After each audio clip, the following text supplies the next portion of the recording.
of the Southwest Conference. That covers a little ground talking about Darren Lewis. Boy, when you talk about covering ground, Darren Lewis is that player. They don't call him the tank for nothing. 4,749 yards, and he's still climbing. Aggies with 17 straight wins in this series by an average of 25 points per game. TCU will try to cut into that tradition. And we return for the kickoff at Kyle Field after these messages from Southwest Airlines.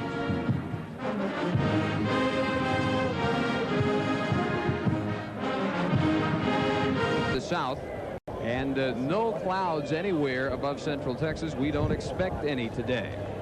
Jim Wacker, almost a tradition, has had to answer some speculation about his job future. Here's how he answers that question. Like you say, he just doesn't concern himself with media. It's all been from the media. He's a very confident man. At one time, of course, they were 5-1 and in the top 25. That's where the Aggies are this week with their record coming into this game of 7-2-1. Slocum very wary, I think, especially of the TCU offense today. Oh, absolutely. They can run up the score. We've seen it week after week, and I know R.C. Slocum is saying he's told his players all week long, we have got to play solid defense. TCU will kick. That's Trey Beacon, a freshman from Fort Worth Southwest.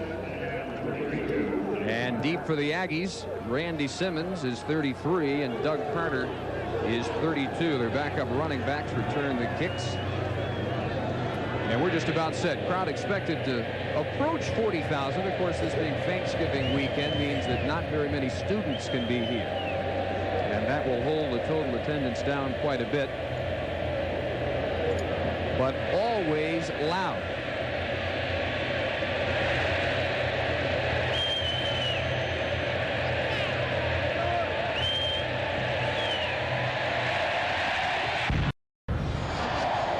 Beacon, with the wind behind him, drills one, and that is Simmons 9 yards deep. Aggies take over after the touchback at their 20. And the top Aggie offense ever, quarterback Bucky Richardson starting. We expect to see some of Lance Pavlis today.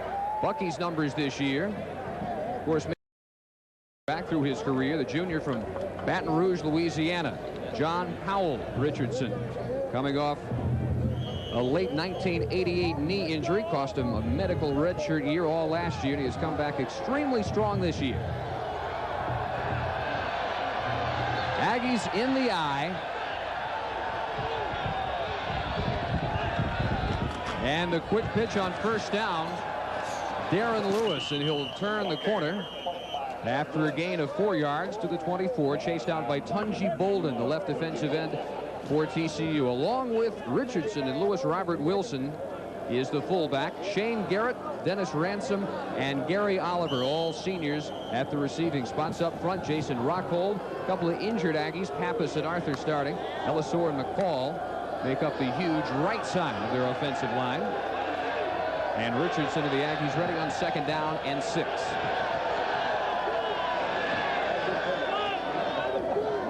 This time the Whiteouts on the left side, and the handoff goes straight off right tackle to Robert Wilson, who will ramble for 14 up near the 40-yard line. Lavoyle Crump, strong safety there for the TCU tackle, and the TCU defense lining up this way. Bolden, Prather, Walton, and Collins in the front four. Cauble, Smith, and Anderson starting for the injured Richard Booker to strong side linebacker. In the secondary, Brown, Hickman, Rand, and Crump. First down for the Aggies. Wilson getting a breather, and Doug Carter checks in at fullback. They send Garrett in motion, and another pitch to Darren Lewis. And this time, Roosevelt Collins shedding his block and brings him down for a loss of about 3. Here's today's Southwest Airlines team must, and we start with the Aggies today. Well, first of all, focus on TCU. They can't look ahead. Roll with the tank. We all know who the tank is, Darren Lewis. And then disarm the triple shoot, excuse me. Disarm that triple shoot. They have got to get pressure on Vogler today. Loss of 3, second and 13. And Lewis the lone setback. Play action for Richardson, being chased by Bolden, and he will veer out of bounds at the 39-yard line. That's the original line of scrimmage. That brings up 3rd down and 10. Best rushing ever by an Aggie quarterback, and he's got 1 more year. 505 of those rushing yards this year. He has averaged 7.2 yards per carry. I don't know that I've ever seen a quarterback average 7 yards a carry. I haven't either. You almost think, why don't you just give him the ball every time? Well, you got to get him Lewis back there. But keep in mind that factors in sacks. That's right. When you talk about quarterback rushing yards. Richardson through the air, and the catch is made for a 1st down. Aggies go to Tony Harrison, a true freshman wideout from Houston Forest Brook, the backup at split end to Gary Oliver. Richardson perfect on that sideline throw, and the Aggies into Horned Frog territory at the 49. If you're R.C. Slocum, this is exactly what you want. You want your quarterback to complete a couple quick passes. You want your running game to get off. You want your linemen to get off fast. And they're moving the football. Back in the eye. Wilson with the fake and the pitch to Lewis, and again they were ready. Up from free safety, Tony Rand, the sophomore from Aldine. And that's twice, Dave, they have buried Darren Lewis. Well, one of the things that they're doing, TCU is elected to go wide with their defensive ends. Collins and Bolden are real wide. They're almost inviting them to run up the middle. Well, you saw a surprise in our first check of the Dr. Pepper scoreboard. Kentucky 14-0 up on Tennessee. 2nd and 14. Lewis has lost 3 on 1 carry, 4 on that carry. He'll make up for it here. He is near the TCU 45. Rand again up from safety for the tackle. And for Darren Lewis, 1,428 yards coming in. Here's vintage Lewis. Well, watch this. See, they're inviting him inside. See, Lewis sees that seam inside, and it's a big seam. You've got to really call upon your linebackers to play well when you play this type of defense. When you widen out and force them to run back in the middle, that middle linebacker's got to have an extraordinary day. 3rd down. Aggies need a long 6. And Richardson, under some pressure, will keep it. 1st down at the Frog 35-yard line. Bolden made the tackle. Bucky Richardson, the best Aggie weapon in this opening drive of the day. Well, you cannot lose outside containment, and that's what they do. You see 41 there? That's Cauble. He gets caught inside, and around the outside comes Richardson. He's got plenty of room to pick up that 1st down. You cannot lose that outside containment on a running quarterback.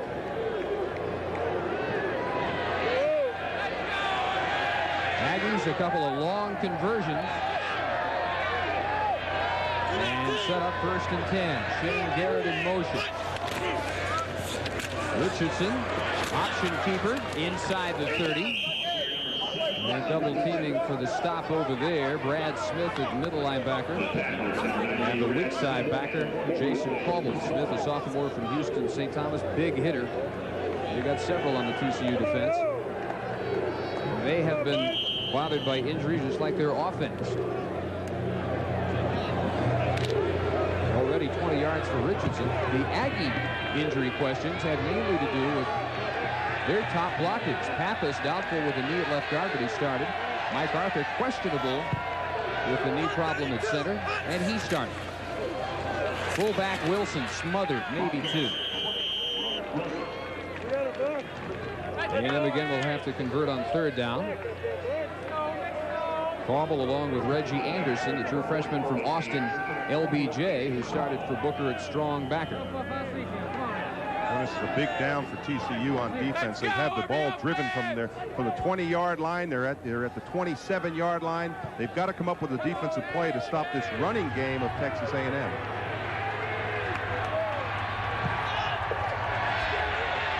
Perfect today for the year. Aggies 46% on 3rd down conversions. So they call on Lewis, flag down, and with the 2nd effort, he might have the 1st at the 25. He needed just inside the 25. As Joe Thomas, our referee, will tell us whether the play stands.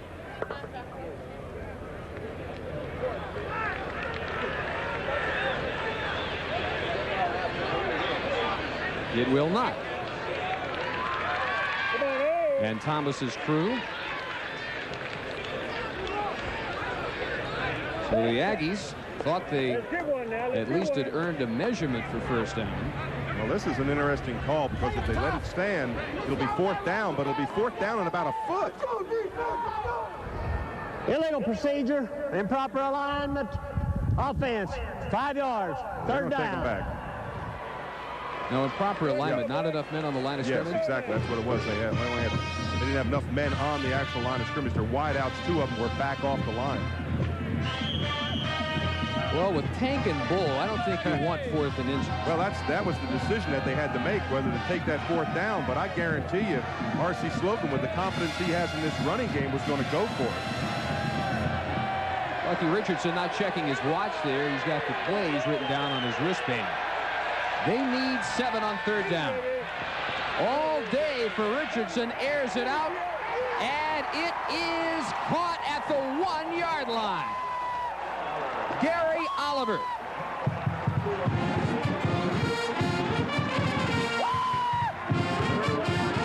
"31 yards. Bucky Richardson, not known for his passing, but you see him throw one like that, and you have to question the reputation. Couldn't be better.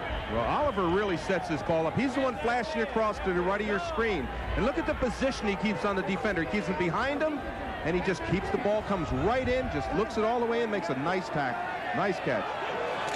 First and goal, Aggies. And the dive by Lewis for the touchdown.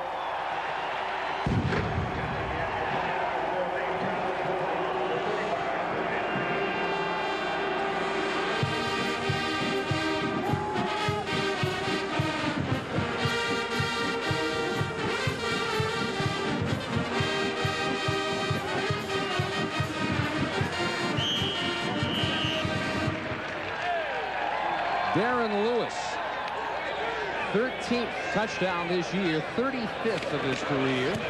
And the extra point by Lane Talbot, 7-0 A&M. Well, this is just line surge and Darren Lewis up and over. Watch that big line just surge, equal the blocks there. They double on the nose. Lewis finds that little seam, and in he goes for the score. Big play for Slocum and the Aggies, the 31-yard connection to Oliver, and they lead 7-0. We're back after this from Southwest Airlines. Texas A&M, they take the opening kickoff, drive at 80 yards. Lewis finishes the drive with the 1-yard dive, and as we said, the big play by Oliver to make the catch at the 1. Terry Venetoulias, redshirt freshman from Deer Park, with a high short kick to the 15. And the return by Sad Jackson, true freshman from Maynard. Matt Vogler, the junior from Tampa, took over as the starter for the Horned Frogs after the broken wrist sidelined Leon Clay for the time Clay was hurt. He might have been the best quarterback in the conference, with apologies to Klingler. Vogler has put up some incredible yardage totals, but he's been bothered by the interceptions. He's thrown 7 in the last 2 games and a dozen for the year. Frogs out of the eye. The tailback Modkins reversing field and will do well to only lose 1 or 2. The early penetration by the nose guard, John Miller, against little Curtis Modkins, 5'9", 177 sophomore from Marlin. Cedric Jackson is the slot back. They're really going to miss Richard Woodley, the freshman, out with a knee problem. Blackwell, Shipley, and McPherson, best receiving crew ever at TCU. Elliott, Sullivan, Breedlove, Marsh, and Alexander gets the start at strong tackle rather than Jody Morse. Earlier this week, Morse had been listed as the starter. And on second down, Vogler into traffic, picked off. Big yardage on the return, and a touchdown for Larry Horton.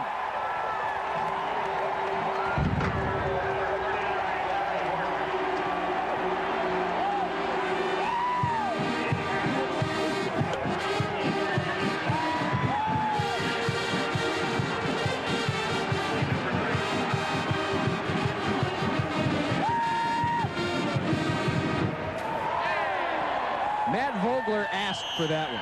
There were 4 Aggies around his intended receiver. Larry Horton's first interception of his senior year. 35-yard touchdown and another Talbot extra point. 8:56 in the first quarter and already 14-0. Well, you're right. He throws it into a lot of traffic, but his receiver does a bad thing too. He tips the ball straight up. Coaches teach those defensive backs react to the ball. And you can see Horton come flying in there. There he is. Look at him. 4 right around that ball, and he takes it in for the score. Stephen Shipley, the intended receiver. Horton makes it 14-0. A&M, he is 0-7. Already in a deep early hole. And he will give it back again. Frogs with the wind at their backs in the first quarter, and another short kick by Venetoulias only to the 20-yard line. And the return up near the 35, 17-yard return by Toby Morey. Vogler, as we pointed out, had one receiver, Shipley, in the neighborhood. I think he hurt his shoulder on the play. There were 4 maroon jerseys, and Kerry Vincent, number 19, the man that deflected it to Larry Horton. The left shoulder is the one that was separated 3 weeks ago for Vogler. And to the surprise of just about everyone, he played the entire game against Texas last week. Safe up the middle for about 3. On the carry, Curtis Modkins. On the tackle, Anthony Williams. Finally get a chance to check the Aggie defense. They haven't been out there long. Jason Black, John Miller, Albert Jones in their 3-man front. Buckley, Williams, Coriat, and the great one, William Thomas, in the 4 backers. And Smith, Frazier, Horton, and Crooms. The interception specialist is Smith. He has tied the all-time conference career record. Vogler off the intended Michael Jackson. And it'll be 3rd and 7. Well, in fairness to Vogler, let me say this. When you separate your shoulder, it throws everything off. I don't care how much courage he has. It has got to throw it off when you throw, because any movement at all, your left arm is going to hurt. He's getting the badge of courage today for playing, but he's got to perform also, because they don't have anybody behind him.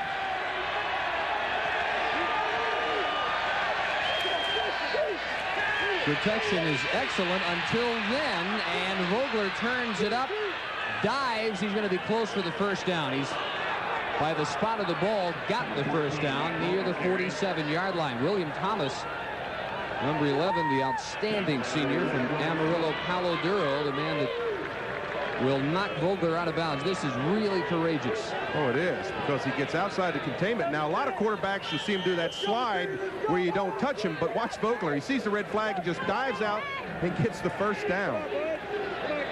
Maybe he doesn't realize that he's hurt. 4 records, including 690 passing yards in that game of the Astrodome. And on first down, wide open is Michael Jackson. And not bad yardage. First trip into Aggie territory at the 48. John Miller chased him down.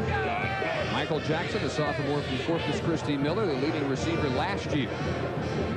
42 catches in the '89 season. That looks meager this year, because until Woodley went out, they had a chance to become the first Division I team ever with 3 60-catch men.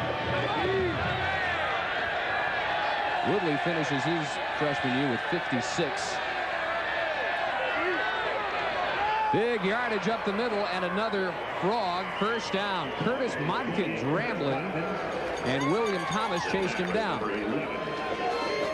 Well, this is one of the few running plays, of course, when you have that one back in a triple shoot that you can run, and it's just like a sprint draw. See, he slides over. Now, once he gets the play, he's looking for the seam. He sees right away. Good pick up there by his off guard. Modkins makes a nice cut back. That's really the difference between that and the run and shoot. The run and shoot doesn't have that back.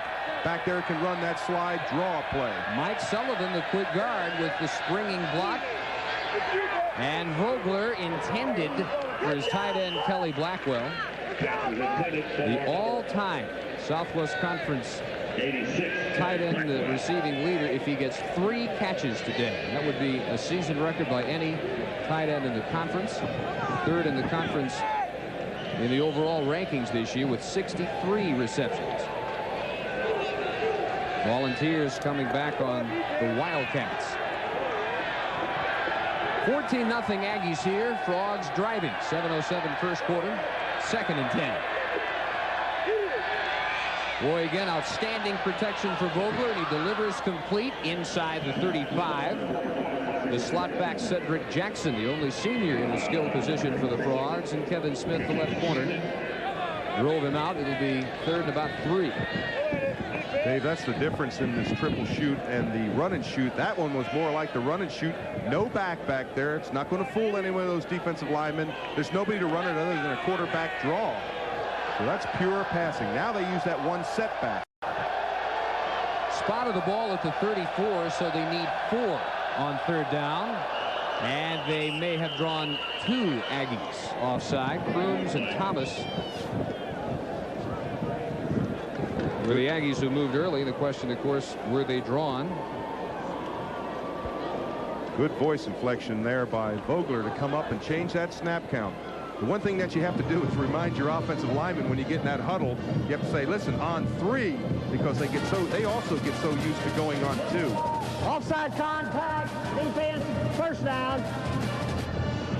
So a penalty-driven 1st down for the Frogs.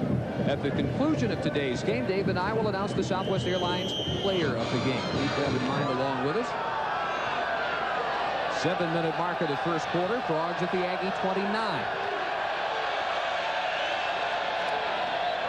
And this time Thomas on a blitz. Vogler just got it off. Modkins, 2nd effort to the 25. Magnificent stretch by Curtis Modkins after it looked like he'd lose 2 or 3. Marcus Buckley with the tackle. Well, I'll tell you one thing. When Vogler turned around to run this screen play and throw it, he looked up and watch who's right in his face. He turns right there, and boom, is he going to get hit? Right after he lets go of the ball, there's William Thomas. Down goes Vogler again. 28th quarterback pressure this year by Thomas. That is a school record. Almost had his 14th sack of the year. Coming again. Vogler got it off. 1st down, 14-yard line. Underneath that pile for the Horned Frogs is Cedric Jackson. Another catch. Derek Frazier, the right corner from Sugar Land with the tackle. Pretty impressive drive, and Vogler having to shake off the touchdown interception return has done so. Several excellent play selections. Those sprint draws where he runs that little slide draw up the middle. That's caught A&M off guard a couple times, and Vogler using his running ability to get outside. Out of the eye, straight pitch. Modkins inside the 10, tiptoeing maybe toward a 1st and goal at the 5-yard line.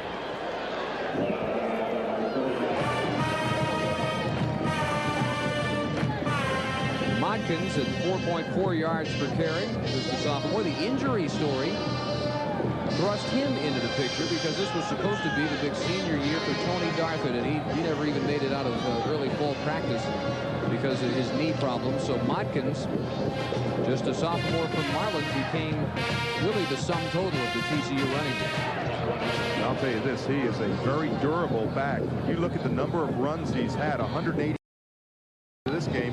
The next leading rusher is like 19. At midseason, we had the number on Modkins on their pitches and handoffs. He had handled the ball 88% of the time. I don't think much has changed since then. Jim Wacker looking at 1st and goal at the 5-yard line.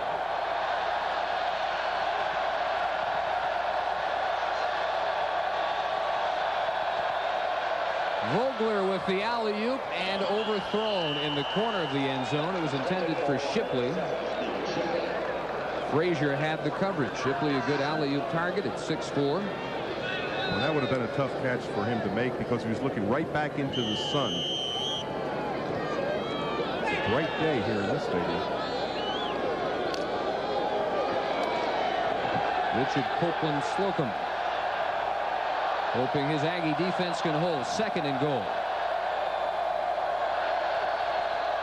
Out of the eye, they call on Modkins. He's got a hole. He's got a touchdown.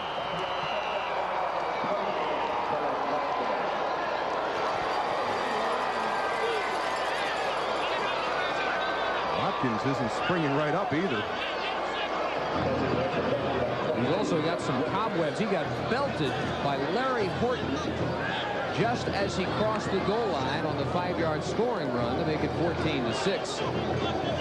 And we'll see the hit right here. Well, when you get down this close and he sees that little seam back inside, he plants right there, comes back inside. Now watch, right back inside. Now watch, just put the head down, and boom, there's the contact. Boy, that was quite a hit by Horton. Helmet to helmet by the man they call Lick. He delivered one on Modkins. And trying to shake it off. We hope he's all right. Jeff Wilkinson is on to add the extra point. J.R. Graham is the snapper. Mike Nowak is the holder.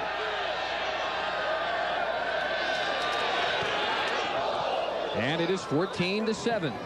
Horned Frogs march right back, and we'll be back after these messages from Phillips 66.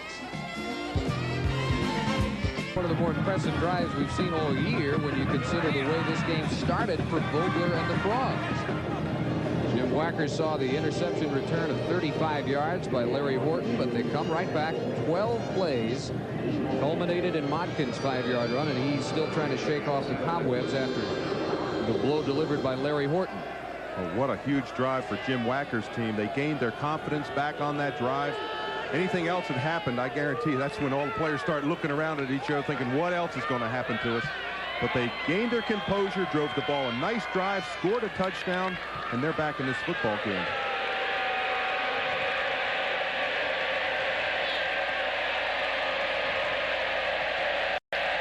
Trey Beacon. Opening kickoff went 9 yards deep into the end zone.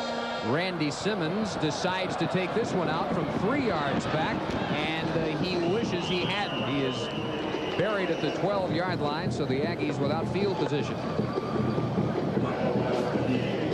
Adon Casas, 58, on the special teams tackle. Bucky Richardson, very impressive through the air, in particular, of course, the 31-yard strike to Gary Oliver to set up the 1-yard dive by Darren Lewis for the first Aggie touchdown.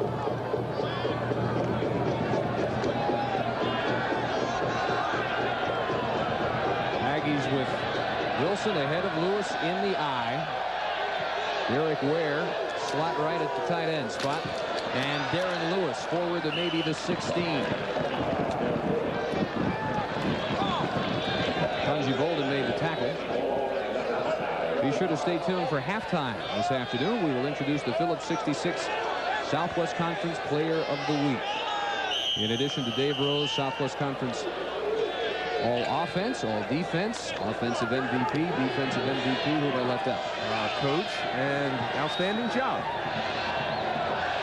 And in the second quarter, the Bocce Koch team. We'll explain that in a moment. 2nd and 6. And the ball free. Wilson hit at the 20-yard line. They may say the ball was dead. One way or the other, the Aggies got it back. And in fact, it was Jason Rockhold, the left tackle, who made the recovery. Aggies -6. That's surprising for a team with as good a record as they have. And especially with the likes of people like Smith on defense. Watch this ball just get ripped out here at the last second. Boom, there's the ball free. Now you just got to react and get to it. Boy, if they had come up with that football, would that have changed the complexion of this football game quickly?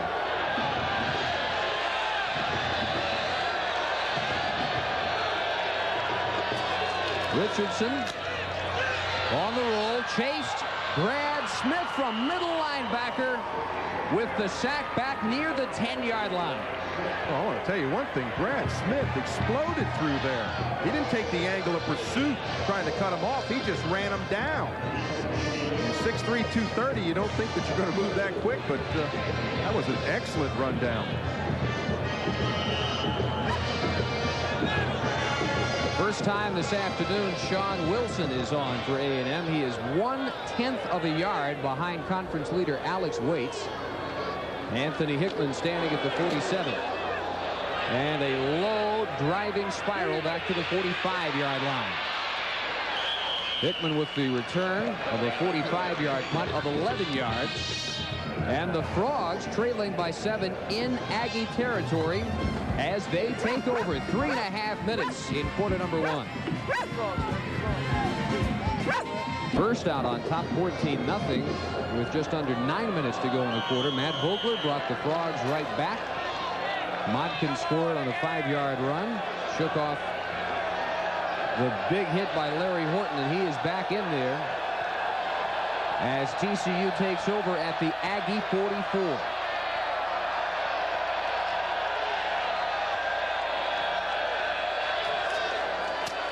And they call on Modkin. Shifty feet. Leads for 1 or maybe 2. John Miller, the nose guard, Dave, for the tackle. I was just going to say, when you get field position like this, any coach will tell you have got to get points from it. The worst that Jim Wacker wants out of this position is to get a field goal try, because you don't get the ball that many times in your opponent. Jim Wacker's got the all-time pass offense in TCU history. And they call on it here on second down. Flags are down, and another Aggie interception by the same man who ran it in the first time, Larry Horton. Now we'll see if the flags wipe it out or not. Boy, if you're an offensive lineman and you flinched on this, you don't want to go to the sideline, because they had drawn A&M offsides, and it's going to stand. They did not draw them offsides with a tackle or one of the guards moving. The nose guard and the left end. You can see the movement here as they comes out. He uses that voice again. You see the movement there, and on the left of your screen you see him jump across. Boy, that'll slow down the rush. John Miller, the nose guard. The deflection there by Kevin Smith, and then the almost interception number 2 for Horton.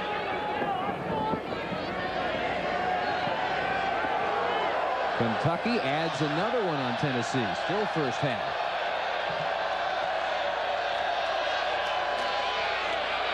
And near the 35-yard line. Short gain by Modkins. Thomas made the tackle. We want to take this opportunity to welcome those of you joining us on the Prime Network across the country. 2.5 minutes to go in the first quarter. 14-7. A&M over TCU, facing a 3rd down and 3. Dave Barnett along with Dave Rowe at College Station, Texas. Aggie land. Aggies have slight Cotton Bowl hopes. Frogs want their first winning record in 6 years. Modkins. First down, a lot more to the 22-yard line. When you have those fast feet, and you can plant and keep those feet on the ground quickly, you can make cuts.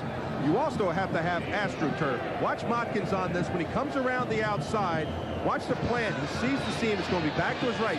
Right in here, he plants. Now look, cuts right back. You see that little seam right there to the right?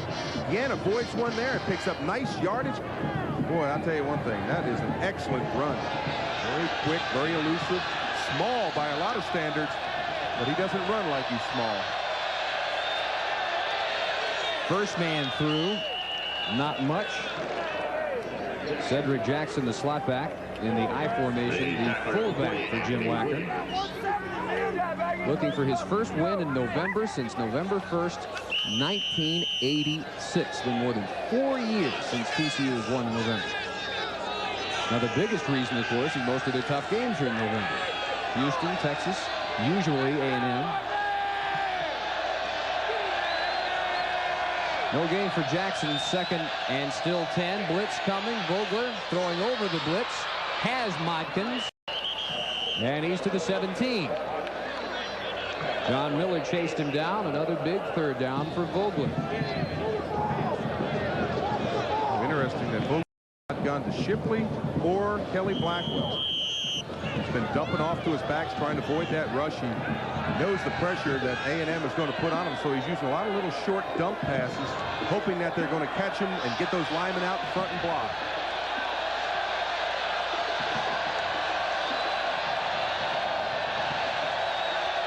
Third down and 6 under pressure. Vogler way over his intended receiver near the goal line, Cedric Dickens. Vogler again trying to go to a man out of the backfield. And the Aggies hold. 4th down and 6. Wacker, as you mentioned, needs the 3 to get something out of the great field position.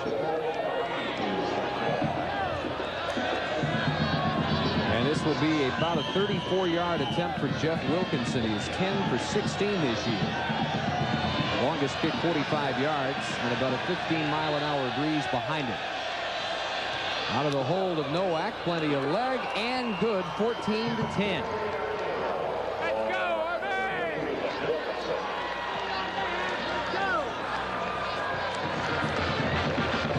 Got to score when you get that field position, and that's got to make Jim Wacker happy. Everything went wrong in those first two series. He's down 14-0. Now his offense has taken the ball, drove 64 yards in a well-designed drive. Now they get great field position, and again they capitalize on them. Yeah, I know he feels a lot better about his team right now than he did about 3 or 4 minutes ago. Never at a loss for excitement, is he? Of course, all the pressure on A&M. Yeah. And none on TCU. Anything they do is a surprise to everybody, and R.C. Slocum is aware of that. They're hoping for a tie today between Texas and Baylor. That game kicks off in about 15 minutes. And, of course, then the Aggies would have to defeat Texas in Austin 1 week from today. That scoring drive, 7 plays and 27 yards. Wilkinson's 11th field goal. And Beacon to kick. That was also a timely field goal because they had the win behind them for only 25 more seconds in the first quarter. Randy Simmons on the left, Doug Carter on the right. Again, deep for the A&M special teams.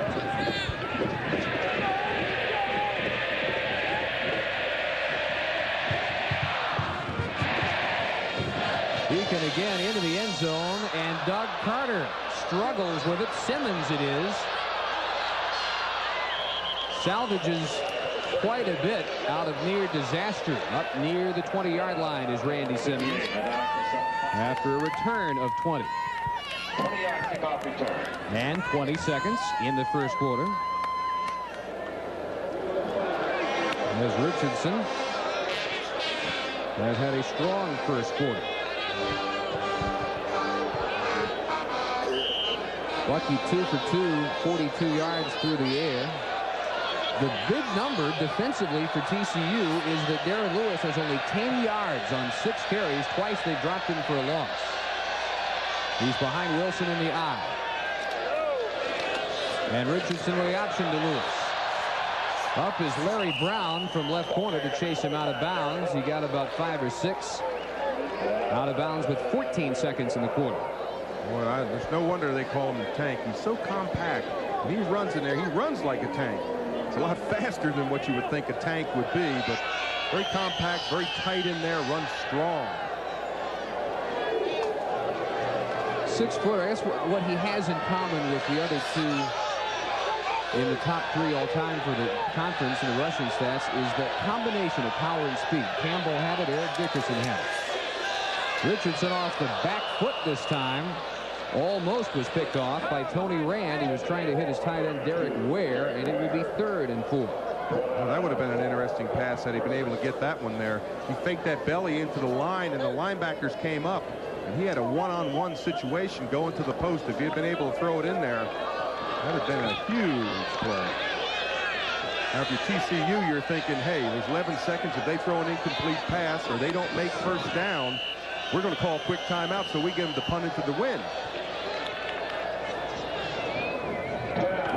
Well, the Aggies have called this timeout. Well, they know that it's a big play, too. They're going to be faced punting into the win.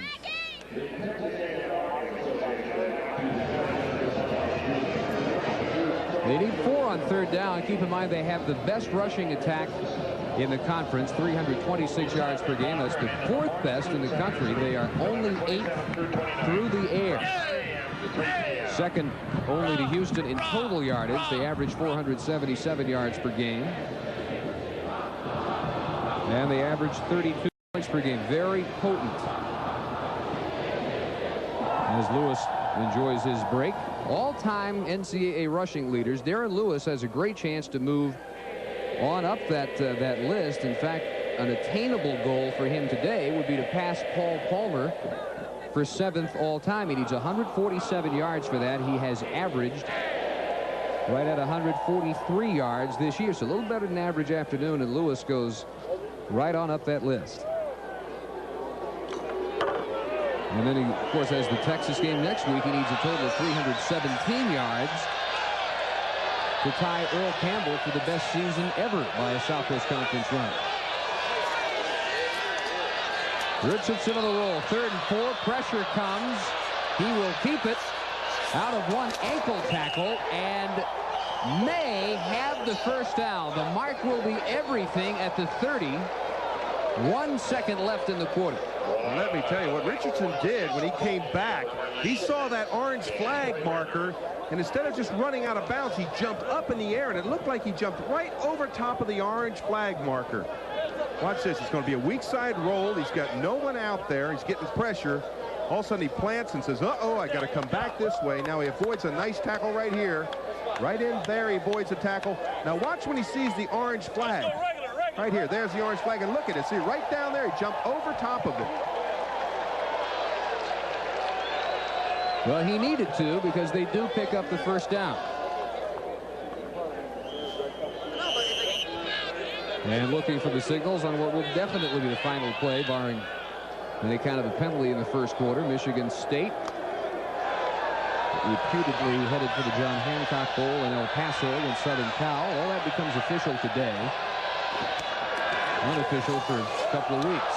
Robert Wilson barrels up near the 40-yard line. Reggie Anderson with the tackle, and that is the end of the first quarter in College Station. The Aggies off to an early 14-0 lead, but the Frogs come right back. And we're back after these messages from your local station. This is the Raycom Sports and Entertainment Network. You can see for miles in College Station today, 14-10 Texas A&M. Our Southwest Airlines team must for TCU this afternoon. Well, of course, play like it's September. They were 5-1 back then. Pick up the blitz. That's William Thomas they're going to have to pick up and silence the 12th man. That 12th man is the crowd. With the exception of the first 7 minutes, they have done well on all 3 counts. 2nd and 1, not quite 10 yards by Wilson. And the keeper by Richardson.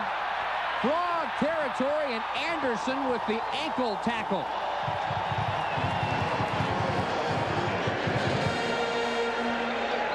Boy, just a tremendous read by Bucky Richardson on this play. He comes down the line. Now watch what he sees here. He comes down the line. They're playing the pitch. He cuts back up inside.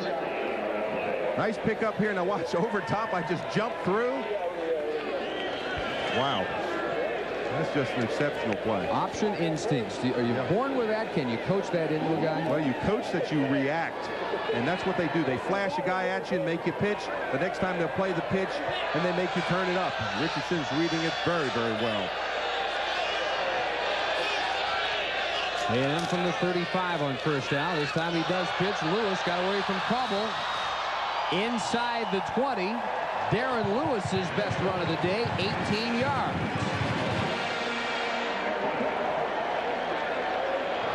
First quarter statistics, of course, has really turned around in the last 2 plays. A&M by only 14 yards, outgaining TCU on the ground, and by 13 through the air. Costly turnover accounted for a touchdown for the Aggies. Possession about even. And with that pickup, Lewis now 34 yards. That more than doubled what he produced on his first 7 carries. From the 17, the tank again. And he's to the 10. Pickup of 7. Tunji Bolden the tackle. Well, this is where a great offensive line just wears you down. Got those big offensive linemen coming off the line there. They watch them just explode. That's McCall. Just explode. Just drive them back. Drive them back. Just keep on driving. By the time the running back gets there, he's got 3-4 yards. The USS McCall, he's actually down to a mere 288. Above 300 most of his first 3 years. Senior from Lufkin. Quick give up the middle. First down. Goal to go. Robert Wilson. Now A&M is striking exactly where they need to strike this TCU defense. They're leaving those inside seams because they're so worried. TCU is so worried about that pitch and going wide that they're opening up the inside lanes. And those big linemen have just blown off the ball. Now you're inside the 5. Now you tighten down. Now the outside's a little bit more open. From the 3. Darren Lewis, cut back, touchdown, Darren Lewis.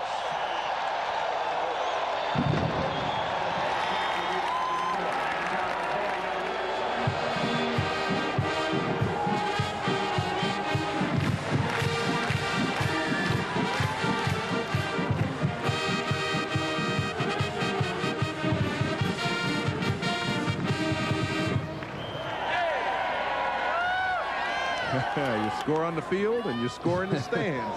That's one of those traditions that we've talked about. Well, that's the best ever in all of sports. I like that one too, but I was always on the field. Couple of angles of Darren Lewis's second touchdown today. Watch this little skip he does in here. This is interesting. Look at a little side skip outside. And he just drops the ball in the end zone. That was a nice move. Watch again, a little skip to the outside. Set him up right in here. Skip to the outside. Keep that balance. That was Crumpy went right around. Darren Lewis makes it an 11-point game. And we're back after these messages from Southwest Airlines. Game of streak so far. A&M with 14 straight. TCU with the next 10. And now the Aggies strike back on a 9-play, 80-yard drive. A little over 2 minutes. Darren Lewis's second touchdown today. That gives him, for the year, 14. For the career, 36. And counting. Venetoulias, former All-State soccer player at Deer Park, led the state in goals as a junior.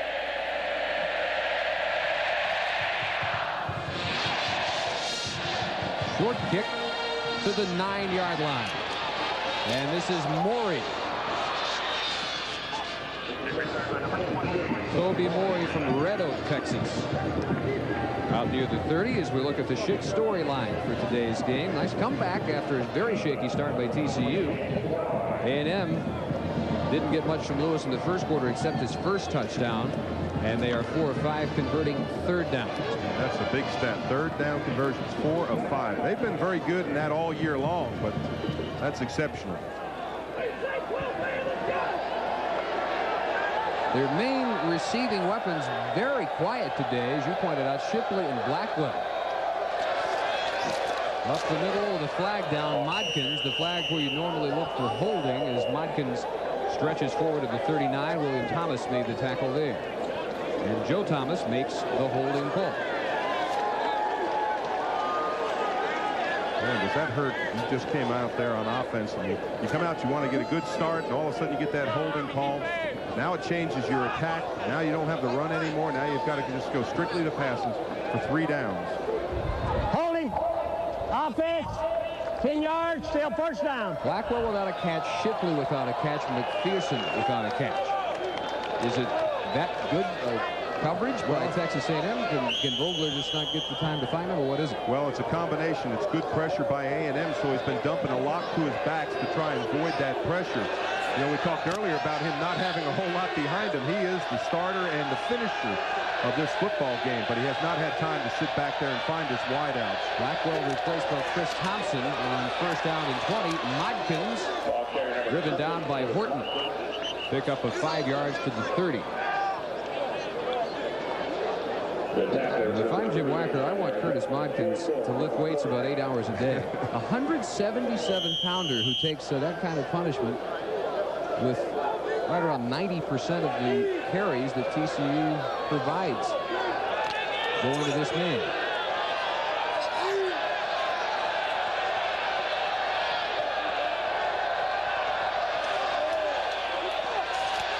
Vogler to the side, and not quite the diving reception by Shipley. Good attempt.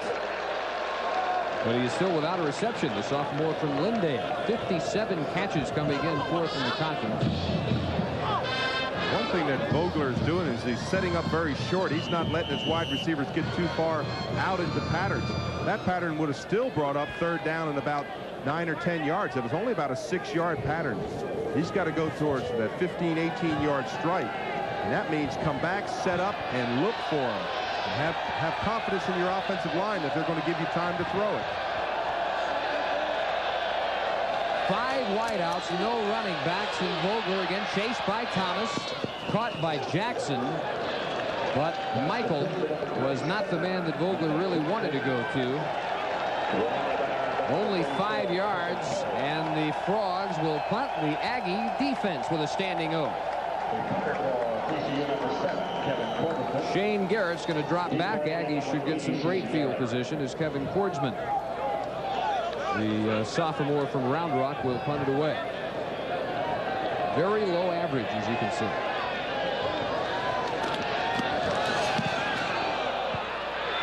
This one extremely high and short, and fair caught by Garrett at the 39-yard line.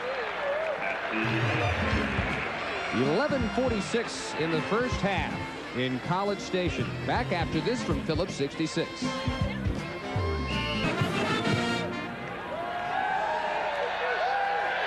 (21-10) Aggies. They take over at their own 39-yard line. And they call on Lewis. Belted hard by Smith, who came up from the middle. Lewis spun off that contact, got out across the 40. 38 A&M and Southwest Conference records, and counting. He's not done. No, he is far from done. Now, how many plays can you get on one wristband? Well, you change him. No, he's got about 8 or 9 hit plays on there that are really strategic plays for different down and yardage situations. They fake the reverse. Lewis, a left-handed quarterback sometimes. And he was way shy of his intended receiver, Gary Oliver. That fooled no one because Darren Lewis, 6 of 11 in his career for 4 touchdowns. If you're not ready for that by now, you never will be defensively. Roosevelt Collins wasn't faked on that play. He's number 48. He's all the way on the outside and the right. He's the one that puts pressure right here. He's got outside. Now, I was really surprised Lewis threw that ball away. There's no one near that ball when it comes down, but no one seemed to say, hey, he was grounding the football. There's the armband, yes, with the plays on his wrist. That's the first incompletion by Lewis this year. He was 2 for 2. Richardson, 3rd down completion to Oliver. And the senior from Breckenridge has the first down at the Frog 43-yard line. 16 yards, the tackle by Greg Evans. Someone had to mess up on this play. Gary Oliver is wide open. He stumbles when he catches the ball, but look, there's nobody even near him. There wasn't anybody within 4 or 5 yards of him. Oliver, a former walk-on who is really finishing his college career with a flourish. Last week against Arkansas, his career best game. 8 catches, 101 yards. 2 big ones already today. On the option, Darren Lewis got a big block, and he's got the first down to the 25. Rand got him along the sideline. Well, he got several great blocks. Watch this. Good fake action back in. Now he takes the pitch, and he picks up a great block by Robert Wilson. Right up in there, and Wilson really cleared the way for him. Lewis just puts that head down, gets that tank in forward gear going high. And look how he's picked up. At one time, they had held him. Remember, at one time, he had like 6 carries for 10 yards. Not any longer.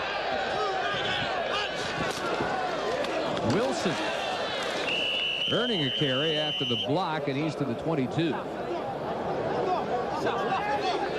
Yeah, Lewis held to 16 yards in the first quarter on 7 carries. But that's not all that unusual. A lot of the great runners take a while to get the rhythm. Well, he's climbing. You talk about great runners. He is climbing towards some pretty hallowed ground up there. He's got a chance to become one of only a handful of 5,000-yard career runners. Self-tackleization by Bucky Richardson. And the loss back to the 25. Darrell Royal invented that word. I guess you can use it in College Station. Tackleization? Self-tackleization. I like it. It didn't have anything to do with the center stepping on his foot, did it? But I like it. Loss brings up 3rd and 10. Aggies have been superb on 3rd down.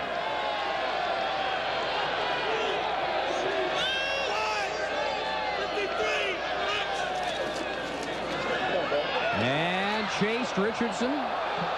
Fires on the run to the 6-yard line. He's got his tight end, Dennis Ransom, with his 10th catch of the year. You know, earlier I talked about how wide their defense had sat. When they set up, watch how wide Collins. He's on the right of your screen. He's outside. He's not even shading the tackle. Now, when you come around like this, you have got to make this tackle. Because if the quarterback steps up like that, he's got the run-pass option. He elects to pass. There's the reception. They've got first down. And goal to go, 6-yard line. A&M an 84% chance to score this year every time they're inside the 20. And they call on Lewis.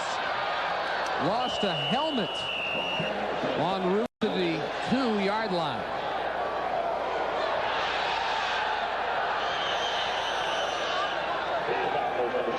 And no hard feelings between Lewis and Sad Jackson. Didn't slow him down, did it? I love the movement of Lewis on this play. Dip inside, now get back outside. Now watch when he knows he's going to get hit. Just turns around, puts that shoulder down. There's the hit. And that's a big hit there. Alex Molina, junior from Delray, Florida, the man that cost Lewis his headgear. You know, you talked about Lewis only having 16 yards in the first quarter. He's got 51 in the second quarter so far. A TCU timeout. A&M bidding to go up by 18. Bachikoch, and why do we honor him every year? Well, Bachikoch has a very interesting name. Actually, it was Barton Bachikoch.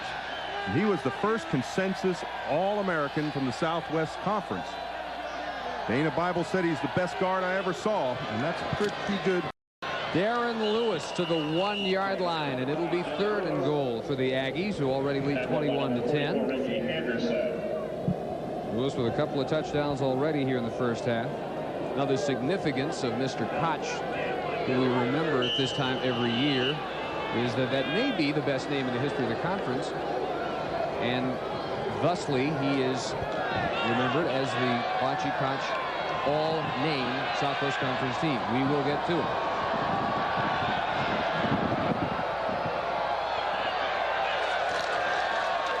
Richardson still with it. Late pitch.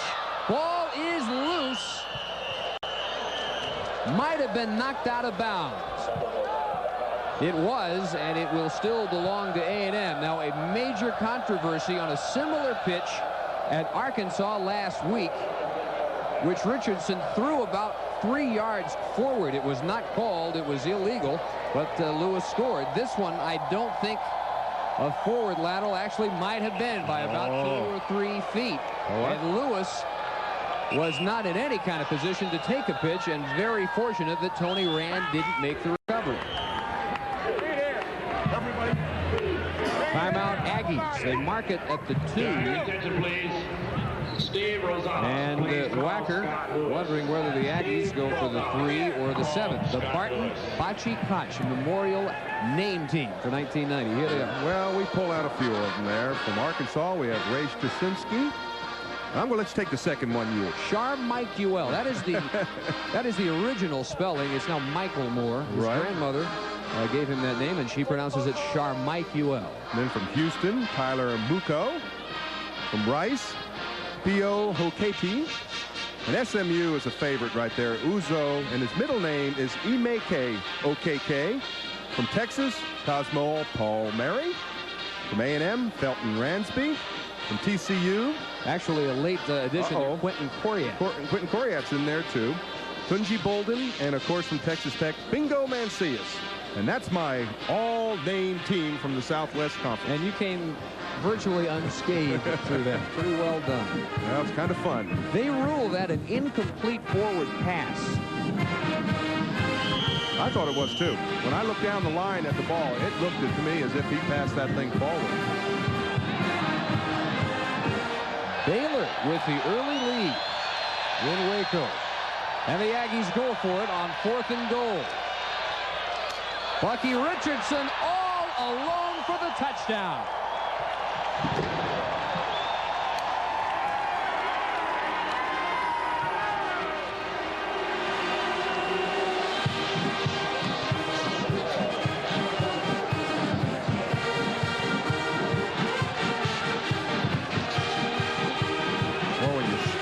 inside. There goes that tradition. How come you and I don't get traditions like that? We have our own traditions. That's right. We just showed you one of them. Talbot for the extra point. It is 28-10 after Bucky Richardson's 6th rushing touchdown this year. He's only thrown for 3, so an indication of where his major talents lie right here. Well, when you're thinking inside, and all of a sudden that quarterback comes out there, and you can just see he just reads it perfectly. Jason Caldwell was the man who was assigned to the pitch man. He was the nearest defender. He wasn't looking at Richardson. Yeah, you've got to have that middle linebacker's got to be able to pick up that quarterback on that pitch, and the middle linebacker didn't even get out of the pile. He guessed inside, and he guessed wrong. So an even deeper hole for TCU. They trailed 14-0, cut it to 4, and now back down by 18. Middle of the second quarter. And we'll again tell you, Baylor with the early lead in Waco, 7-0. Aggies hope that game ends in a tie. Bears have to win and hope the Aggies beat Texas next week for Baylor to go to the Mobile Cotton Bowl. An 11-play drive covering 61 yards.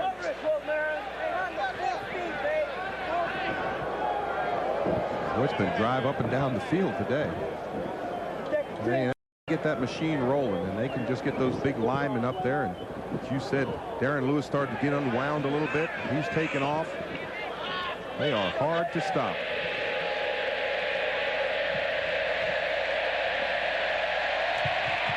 Venetoulias, best kick by far for him. And on one knee is Michael Jackson. Beg your pardon, Toby Morey. Frogs will take over at the 20, but a late flag is down. Well, that was way after the kick had been downed in the end zone. Yeah, the flag thrown at the 17-yard line, way away from everything. I think what they're going to do is call maybe a personal foul. He may have blocked after the whistle had blown. That's it, personal foul. Scott Hines for the TCU return team with the personal foul block. Have a dead ball. Personal foul on the return team. Be half the distance. First down. Now what Jim Wacker is arguing is those guys are running down there full speed. You can't see if you're one of the men that's trying to get a block. You can't see when the ball is down. Right there, see, there's a block on the outside there. There's Left another side of your screen, yeah. I think, where the penalty occurred. And you're absolutely right. There's no way he knows what's going on behind him. Tough penalty for TCU. They're back at their 10, trailing 28-10. But they keep it on the ground. Another flag is down. Curtis Modkins, gain of a couple. There's that offside voice again of Vogler to draw him offside. Now that'll slow down the rush faster than anything. That may be Modkins down. It is. He just about had his bell rung on the touchdown and flat on his back again.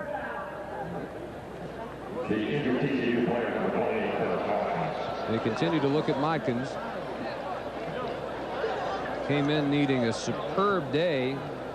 Outside chance at 1,000 yards. He had 833 coming in. And Jim Wacker coming all the way in from the sideline to check on Modkins, who was on his feet. And he walks back in the huddle, and they said, now look, you got to go out for a play or two. I'm telling you, they call on a 177-pounder here to function like a 240-pounder on a play like that. I mean, that's the type of play that Robert Wilson specializes in for Texas A&M. Modkins with tough yardage through the middle. And 1st and 15 after the penalty. Cedric Dickens, Modkins back up, and he goes nowhere. As Mark Wheeler came up from left end, transfer from Navarro Junior College out of San Marcos. Speed to burn, runs a 4.740. Through the air today, Frogs 6 of 11, 35 yards. Look at their average. All-time school record and second best in the conference behind only Houston.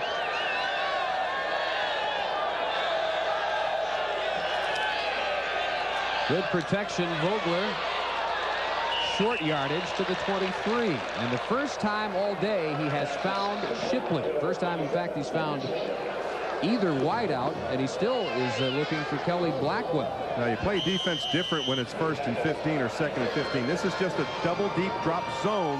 What he does is he catches it underneath the zone. They come up. They'll give you that 5 or 6 yards. They're protecting for that 10 to 15-yard play. So they'll give you that little underneath pass, come up and hit you, bring up 3rd down and about 7 yards.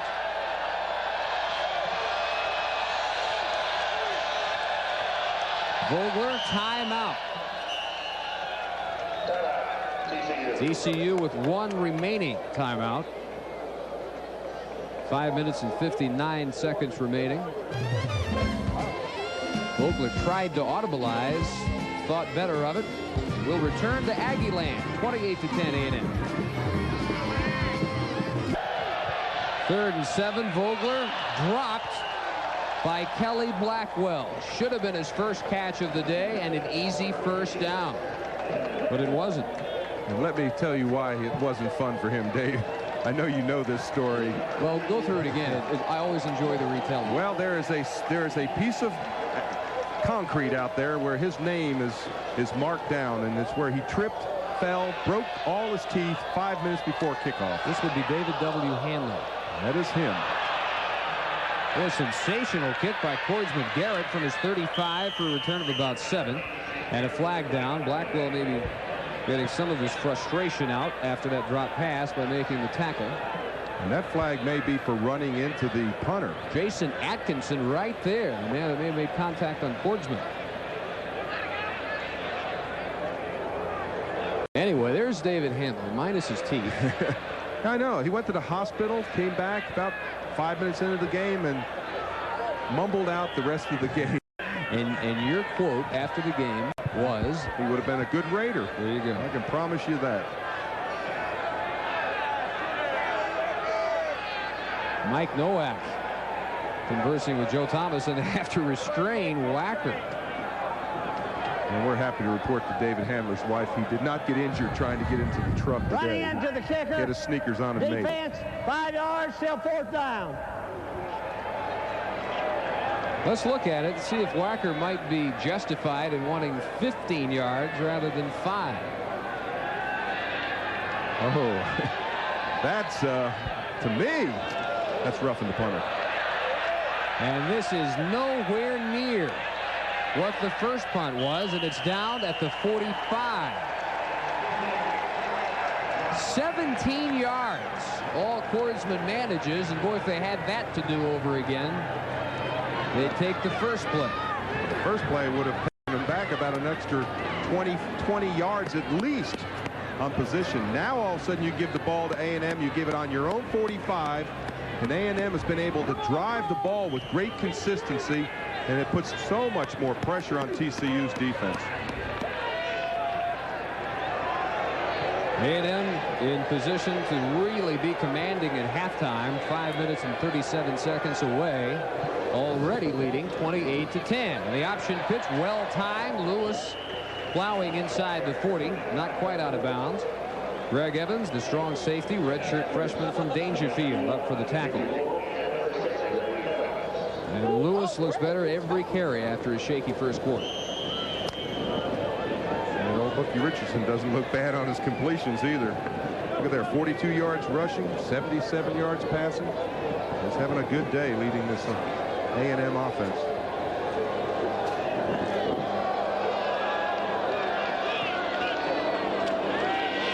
Second and 4 all day. And another catch by Gary Oliver. First down, 13-yard line. What a first half for Gary Oliver. 26 yards this time. Boy, this is just a perfectly thrown ball. Great pattern by Oliver to get free. He's going to fake inside, and then he's going to duck back outside around, bend around. Now watch this ball. It's just thrown right there. That is just as well as you can throw the ball on this out. See it. Just great coordination between the quarterback and the wide receiver.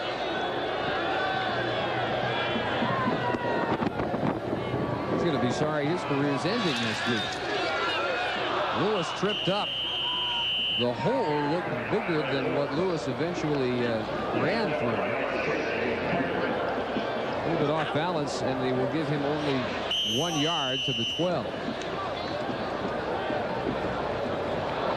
Among the national rushing leaders, you got Darren Lewis trailing only Gerald Hudson of Oklahoma State and Eric Bieniemy of #1 Colorado. And he's well on his way to upping that outstanding average.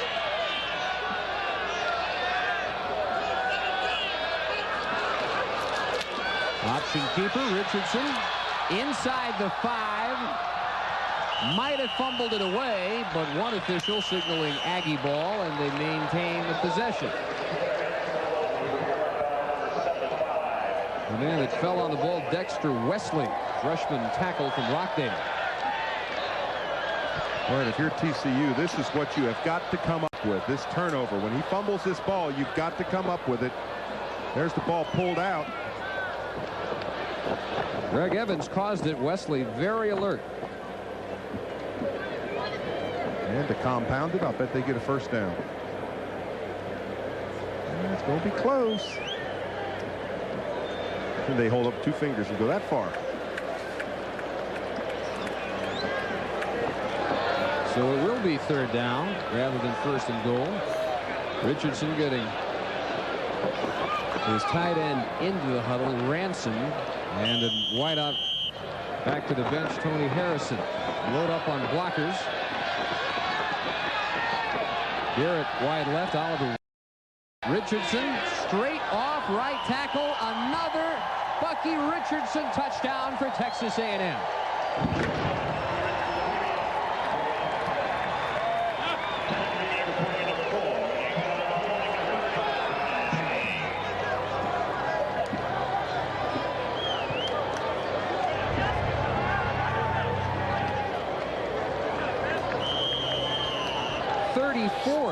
A&M. Lane Talbot out of the hold of Brian Payne and from the snap of Brad McGonigal.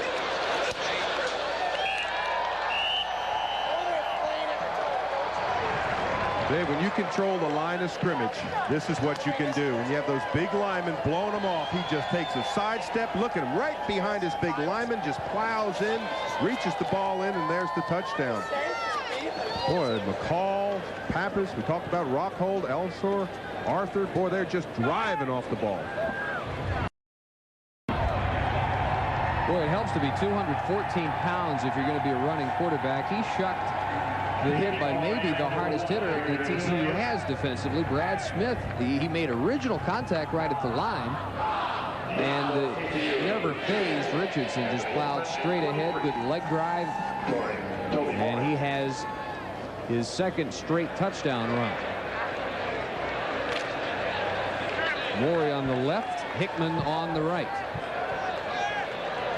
And the latest Aggie scoring drive covering 45 yards in only 5 plays. Darren Lewis a couple of touchdown runs. Now Richardson matching that total. The other score on Larry Horton returning an interception. 35 yards, and the Volunteers battle from 14 back to tie Kentucky. Really important at this time in the game, with just under 4 minutes, that TCU gets something on this drive. Not so much a score as well. A score would be very welcome, but at least put some first downs and move the football down the field.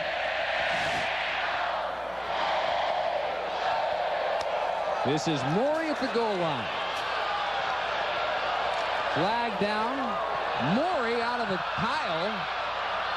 And finally at the 27-yard line. Very elusive for Toby Morey, and again we wonder whether it stands.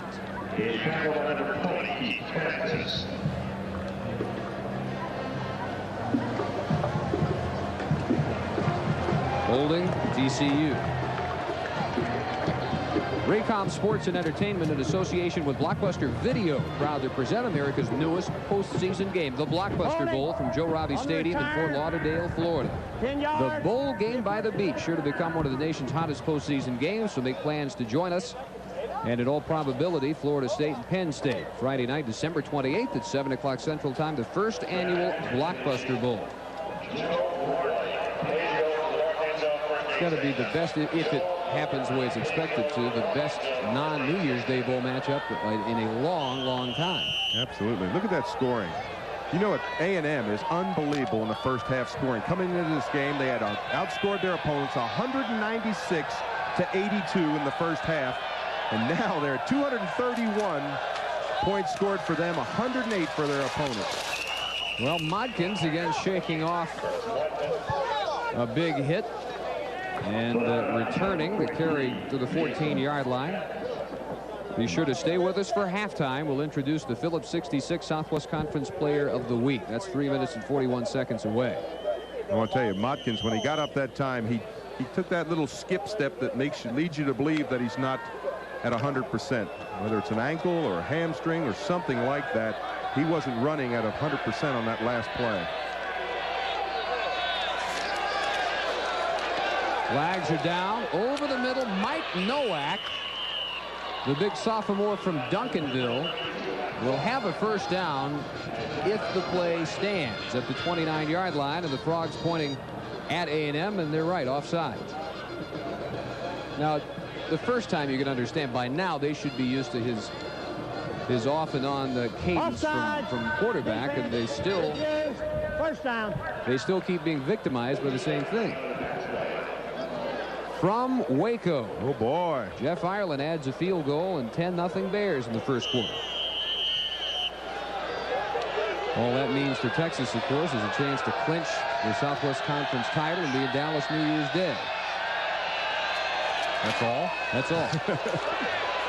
Modkins ahead to the 35. We talked earlier about how Texas does not play well at Baylor. One win since 1972 in Waco. That was 8 years ago. They had the added incentive of losing a year ago in Austin, 50-7. Maybe the worst overall day in Texas football history, in a lot of people's opinion. But the Bears lead early, and a late flag as again the Aggies jump off sides. Modkins tackled by Mark Wheeler for A&M. I can tell you right now, the A&M defensive coaches are going to gnaw on their linemen like you can't believe. Now, they've got a big lead, 35-10. But defensive coaches hate when you jump off sides. And I'm sure R.C. Slocum saying, watch the ball. That's what you're taught as a lineman, to look in at that football. When it moves, you move. Defense, 5 yards till second down.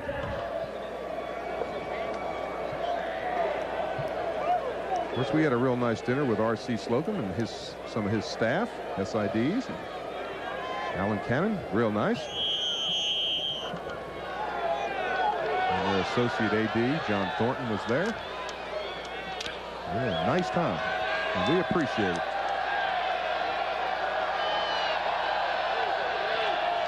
Aggies their own worst enemies on this TCU possession. This time they stay on the right side of the line, and they bury Cetrick Dickens.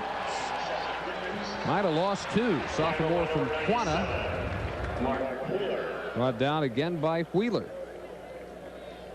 Wheeler the backup at left end for Jason Black. Aggies have been penalized 6 times in this half. Every one of those penalties has been offsides. Well, I can promise you on this play they won't jump off sides, because they've all told each other in that huddle, stay on sides, 3rd down and 3. Don't give them a cheap first down.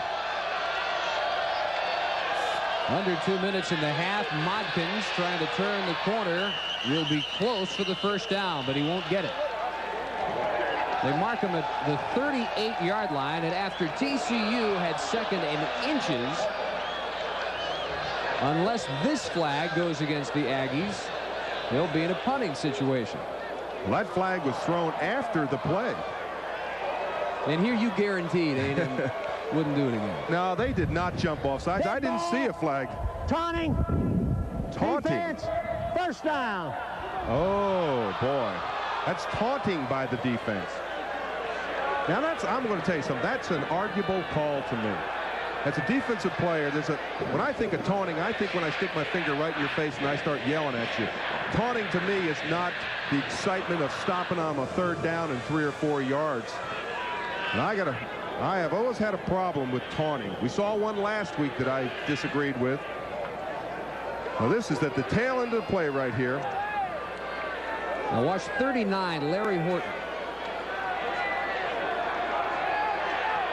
That's taunting, clapping the hands. I beg your pardon. 1st and 10 TCU.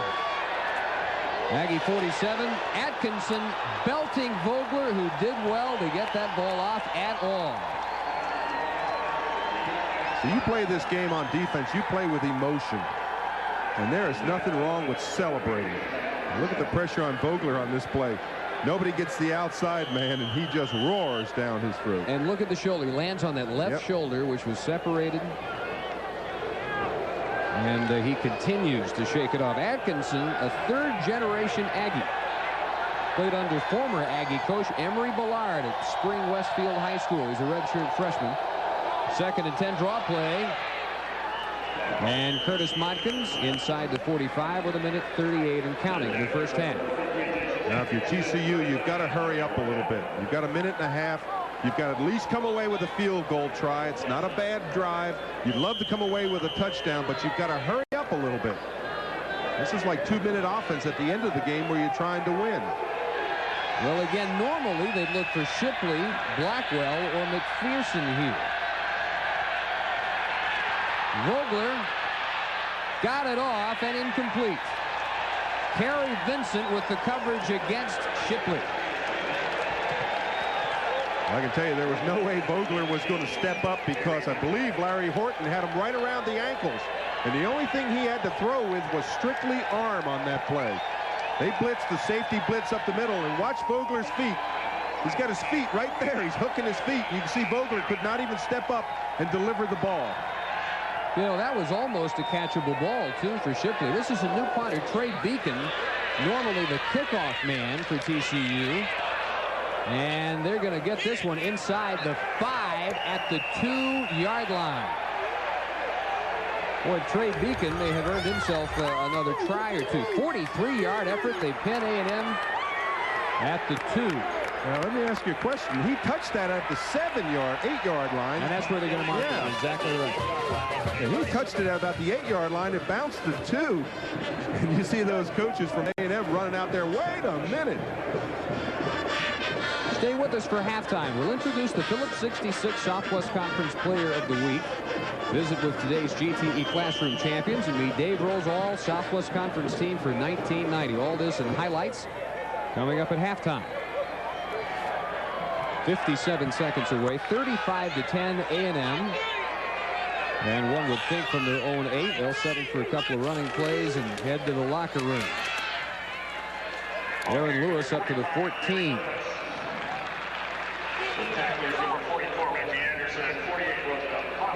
Reggie Anderson and Roosevelt Collins making the tackle. 17th carry of the half, 81 yards. And all but 16 have come in the second quarter for Lewis. A&M in the second quarter this year, one of the best teams in the nation, 113-57. They had outscored their opponents in the second quarter. That's coming into today. And they've got 21 points in this second quarter. As again, Lewis at the 16. As the first half winds down. 2 touchdowns by Lewis, 2 by Richardson, a return by Horton. And Jim Wacker a long way from his first win in November in over 4 years. In College Station, our halftime score, the A&M and it has become a Murphy's Law type afternoon for the Horned Frogs. The TCU possession chart in the first half. Second play of the game, they throw an interception for a touchdown by Larry Horton. They score the next drive and add a field goal, and they're okay then, trailing only 14-10. And then, with the exception of the 9-play drive, which began at their own 11, they never got anything going, and A&M cranked it up on the ground. So Matt Vogler and the Frogs in a deep hole.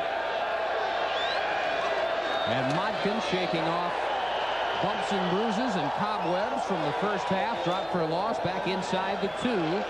The nose guard, John Miller, with the hit, the senior from Grand Saline.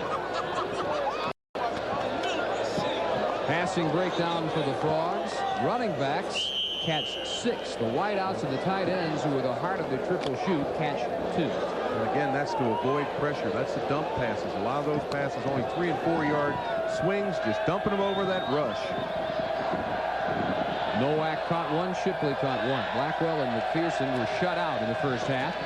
And Vogler from deep in his own end zone, incomplete. Again, he tried to get Blackwell, who stretched out and couldn't bring it in.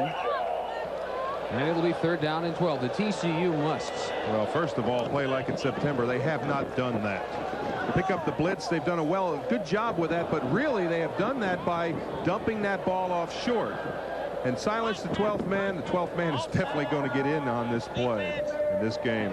They've been a factor. Well, another defensive penalty against the Aggies. Offsides, how many times? That's got to be half dozen. It's more than half a dozen. 7. And look at R.C. Slogan. What? Wait a minute now. Did we line up or did we jump off sides? Sometimes you can excuse lining up off sides, but never excuse jumping off sides. 2nd and 7. Almost picked off by Derek Frazier. Sophomore from Sugar Land Clements picked off 2 in this game last year, and Vogler's left shoulder took another pop. Oh, did he get smashed? I'm going to tell you something. That young man, he got hurt on that play. You can see the way he's holding his left shoulder. He's not moving his arm. That is one hurt young man. Watch this blitz right up the middle. You talk about courage. Look at the blitz. Anthony Williams. Boom, right there, and he just dumps him. There's the near interception, but Vogler stays in. Amazing, and he gets it off complete, and a 1st down as Cedric Jackson brings it in. Larry Horton made the hit. Vogler is just look at his on face. Fire. You can read his face through the face mask. Look at the face on him. I mean, you can tell when someone's hurt. That young man is hurt. Well, behind him they have a man named Darren Schultz, who is a sophomore out of Euless Trinity, who's been a quarterback backup, a safety, and a running back. Obviously, they have not been sure throughout his short career whether he's really a quarterback, but he's the backup today. They want to keep Tim Shade out. Final game of the year. They want this to be a full redshirt year. 1st and 10. Delivery. Shipley caught by Frazier, and the first time that they really get some yardage by Stephen Shipley. This one good for 17 on his 2nd catch of the day. Well, I'm telling you, I'm just marveling at Vogler to stay in there. I could look right through his face mask and see the pain on his face when he took that hit before. He stays in, and he's been able to find his wide receiver this time. Boy, boy, that is quite a tribute to a player.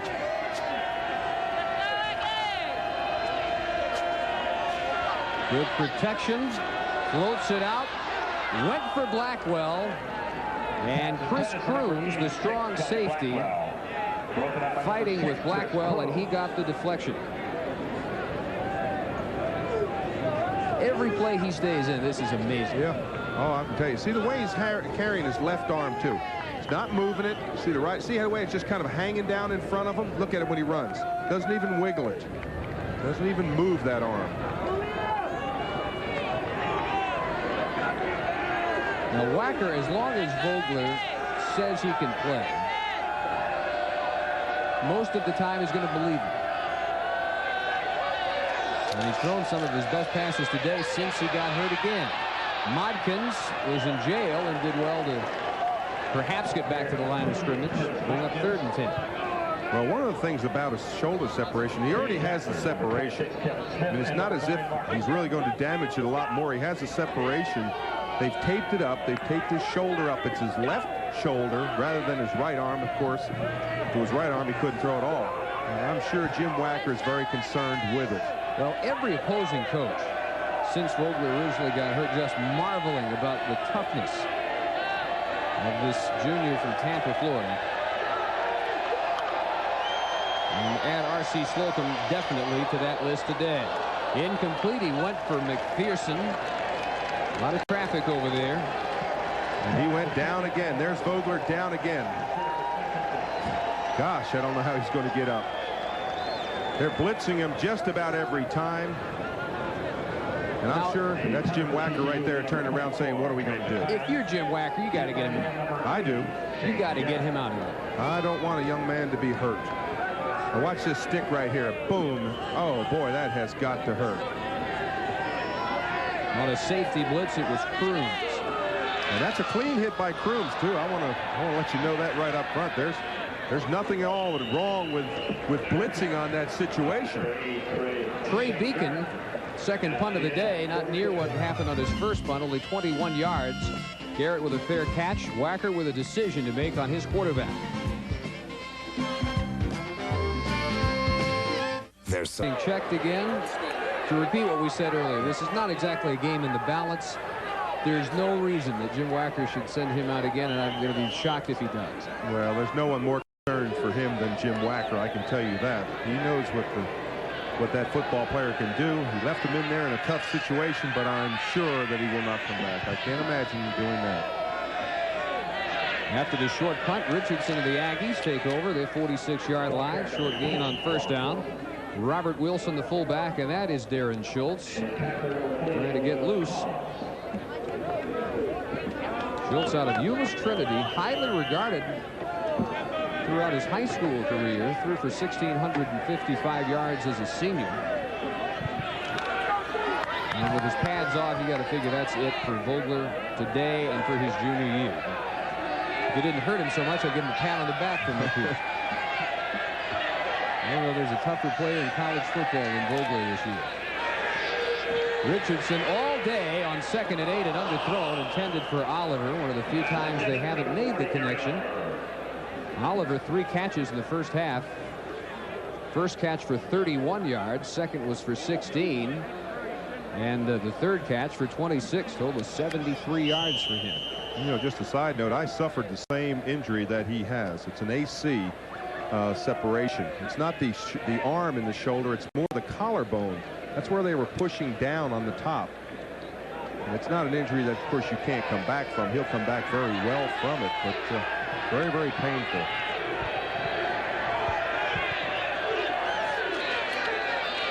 Play action. Richardson again deep. Had a man way overthrown for Tony Harrison. So does that ice at least dull? Oh, yes. That is a welcome relief, I can tell you. That immediately emphasizes the area, cools it down. And I can tell you, he's finished right now. That's the end of his day. Sean Wilson, not very busy, only punted once for 45 yards in the first half. Anthony Hickman is at his 10. Wilson for the second straight year, the number 2 punter in the conference. Short end over end and a sideways bounce, which will go to the 27-yard line. You want to know something interesting about that shoulder separation? I suffered the same one, and they took the end of my collarbone off. I was going to get to that. I thought you would. We will see the new TCU quarterback after this from Southwest Airlines. That is Darren Schultz, sophomore from Euless Trinity, 6'1", 203-pounder. Deep backup at quarterback his first 2 years, including a redshirt year. Good senior statistics. He's also played some safety and some running back, and pressed into duty because of the injuries to Leon Clay and Matt Vogler, and whistles before the snap on the carry by Curtis Modkins. Yes. Now, what's going through his mind? I can tell you right now, he hasn't taken many snaps all week long because he's the backup quarterback. He's not going to get a lot of work. Now he's pressed into a situation where they're down 35-10. You know that they are coming after you. Every play, they're going to come after you. Even the center got a little bit mistaken there on the snap count. He started to snap the ball and then recocked it again. So I can promise you one thing. Darren Schultz is having a lot of thoughts going through his mind right now. He needs a lot of help from his offensive linemen. Needs a lot of help from his backs to just kind of calm him down in there. Looks over a 1st and 15.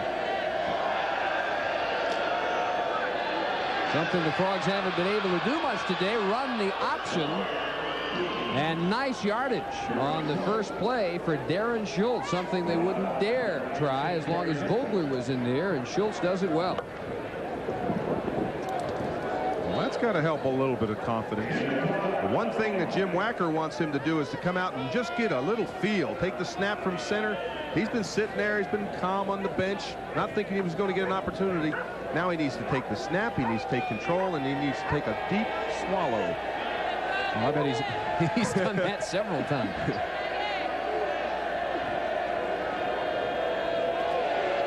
Curtis Modkins with a man to beat, and he can't beat it. Not Chris Crooms. Crooms, the junior from Baytown Lee.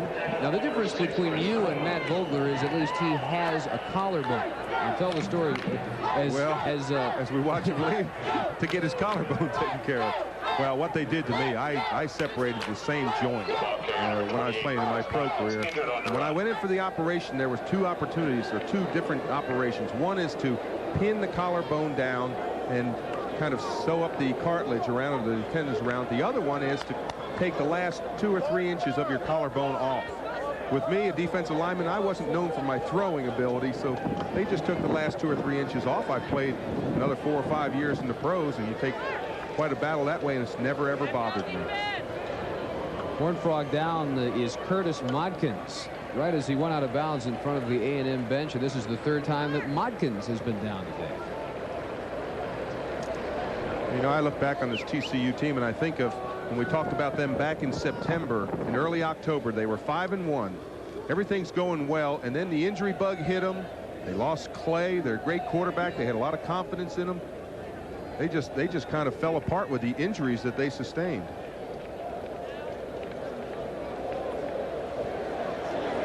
Tim Shade, the nephew of Jim Wacker, is about 26 minutes and 10 seconds away from completing a redshirt freshman year. They have great expectations for Tim Shade in the future. He's out of Illinois, and Modkins will be helped out, and third time they've had to help him off today. You have to wonder if he's going to come back. Well, I asked Jim Wacker last night if he would possibly use Tim Shade. He said, barring a total disaster. Well, he's had the first part of that total disaster, losing Vogler.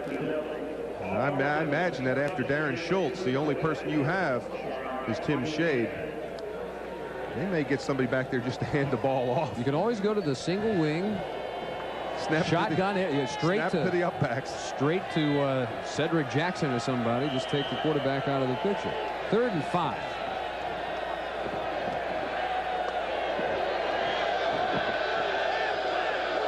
This is interesting, an audible.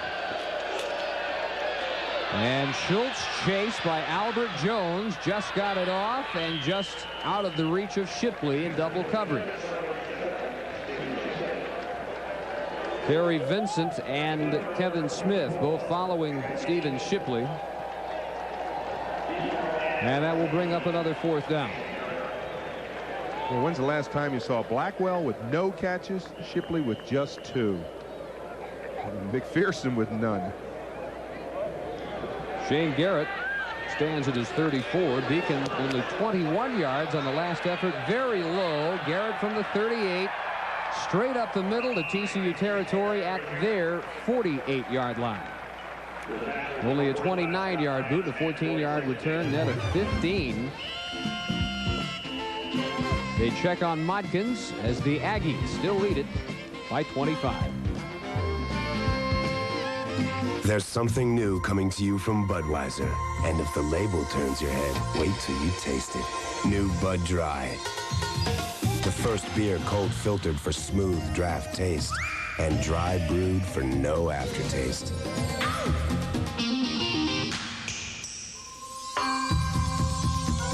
So if you're looking for smooth taste with no aftertaste, turn here. Try Bud Dry. I can't wait till I retire. You know why? I'm going to Africa. There's this one small area there where the lions sleep in the trees. You know why? To get away from this tiny ant. Gets in their fur, drives them wild. So they sleep in the trees. When I retire, I really want to see that. Then they've got these gazelles. Leap 30 feet at a time. You know why? Lions get hungry. Jefferson Pilot Insurance and Financial Services. A&M 35-10. They take over. 10:44 in the third quarter. Dave Barnett, Dave Rowe. Everybody expected to blow out. Sure enough, we've got one. Well, we've got one, but we've got it compounded by a lot of blitz, a lot of pressures, injuries for TCU. This game could get ugly in a hurry.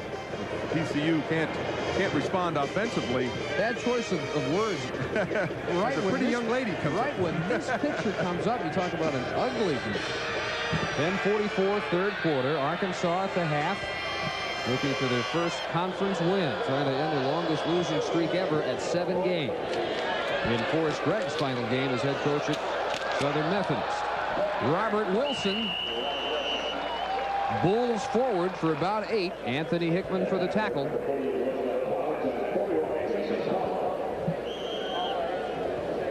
Field goal by Pollock has the Horns on the board in Waco, still down in the second quarter, 10-3. Iowa taking the lead away from Minnesota. It's been Bucky Richardson all the way at quarterback. We haven't seen Lance Pavlis today, but it's his final home game, and we certainly expect to see Pavlis. We've seen a lot of this. Darren Lewis to the 29-yard line where Tony Rand from free safety makes the tackle.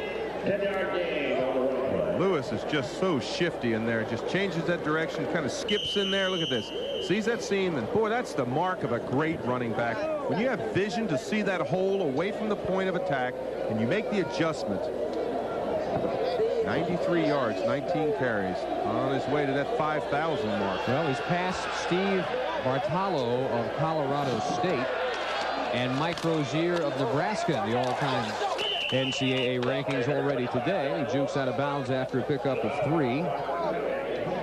So he was 10th all-time before today. He is now 8th, and he is about 50 yards away from Paul Palmer of Temple for 7th. And if you can manage that, he's got a good crack at the single-season conference record held by Earl Campbell of 1,744 yards. His pace coming in was for 1,714 yards, so he'd fall 30 yards shy. That would also put him at 5,035 yards for his career, and that would be 5th all-time.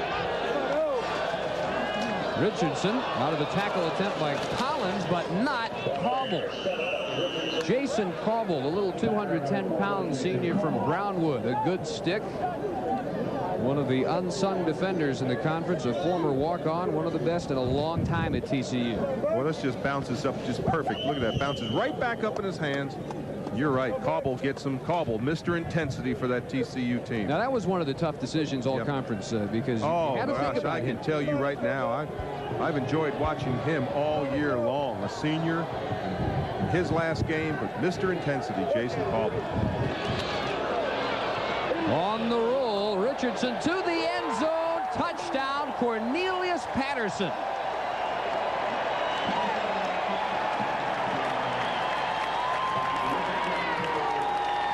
I know it sounds like an echo, but you can't lose containment on a running quarterback.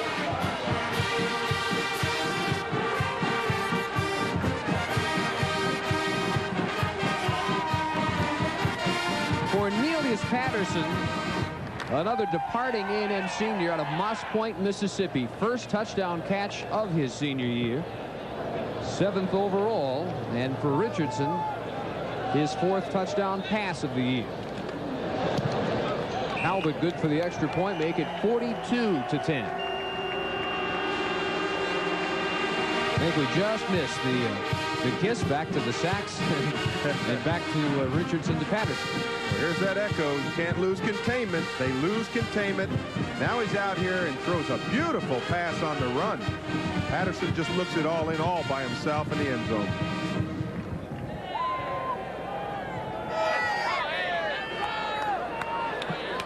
You know, a big decision here for, of course, R.C. Slocum. Is he going to leave Darren Lewis in? Is he going to take him out and rest him up for next week? And how long does Richardson stay in? Because probably not very long. Lance Pavlis is warming up. I mean, there's some drop-off as far as running, but Pavlis, an excellent passer. Well, as he winds up his home career, it's hard to say he's been a disappointment because he's had all year long the best passing efficiency rating in the Southwest Conference. But he was supposed to be as good a quarterback as this conference had ever seen when he came out of Tomball High School. And he has had his ups and downs. He has not been the world beater that everyone expected. But again, you can't call him a disappointment because he's been very solid through his career. No, and what a classroom champ he is. He just qualified for the National Football Foundation College Hall of Fame scholarship. 3.46 GPA in sociology. Toby Morey from the goal line. Still going. Flag down as Morey is out of bounds at the 30. The return right at 30 yards. And the most recent A&M scoring drive covering 47 yards in 5 plays.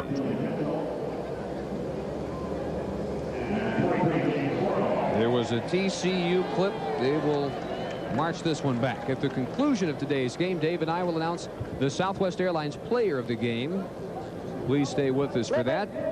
On the return, first down. Aaron Schultz getting set for his second series and replacing Matt Vogler. Vogler walked off to the locker room a few minutes ago with a heavily iced left shoulder. And TCU, which came in the 3rd ranked offense in the conference, held to 151 total yards today.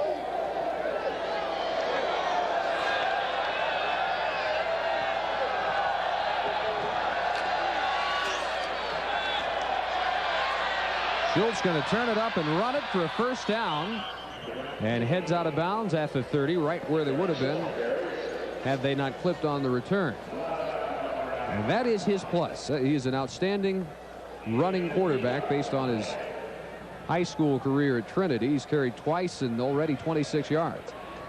And it comes out on that fake boot play where he fakes the handoff and kind of the old naked reverse, I guess you'd call it, where you put the ball on your hip. He was clear out there. He had nice running yardage.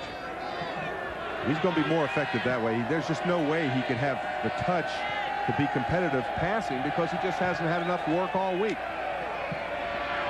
Under some pressure from Jones, got away, flips it too high. It was intended for Blackwell, and Blackwell still looking for his first catch. What a day for Kelly Blackwell. He was our all-conference tight end. Just a tremendous year. 63 receptions coming into this game, and he has been held without a catch today. That was a selection you had to think about because Kerry Cash has had such a good year for Texas. But even if Blackwell is shut out all day, I think he's still the best tight end, not only in the conference, but in the nation this year. 63 catches. That leads all tight ends. Cedric Dickens, about 3 yards. Frogs will look at 3rd and 7. Dickens, great speed, runs a 4.40. Almost exactly the same size as Modkins, 5'10", 178. Dickens, the Class 2A Texas Player of the Year 2 years ago. See, they're shuffling players in. They're calling plays from the sideline. TCU that's to try to help relieve that pressure that's on Schultz out there in play selection. So they'll call him from the sideline, send him in, at least take that pressure off of him. On the scramble, the ball knocked free from Schultz by Marcus Buckley, the outside linebacker, and it goes out of bounds at the line of scrimmage, the 33. Buckley, a sophomore from Fort Worth, Eastern Hills High School. I guess they ruled that an incomplete because they took it back to the line of scrimmage. I thought for a minute there it was a fumble. First big play today by Buckley. And Shane Garrett at his 34. They tried Beacon a couple of times, and now Kevin Kordsman, the #1 punter, back in. Neither one has been very distinguished today. And the punting game has been one of the few offensive problems that has followed TCU all season.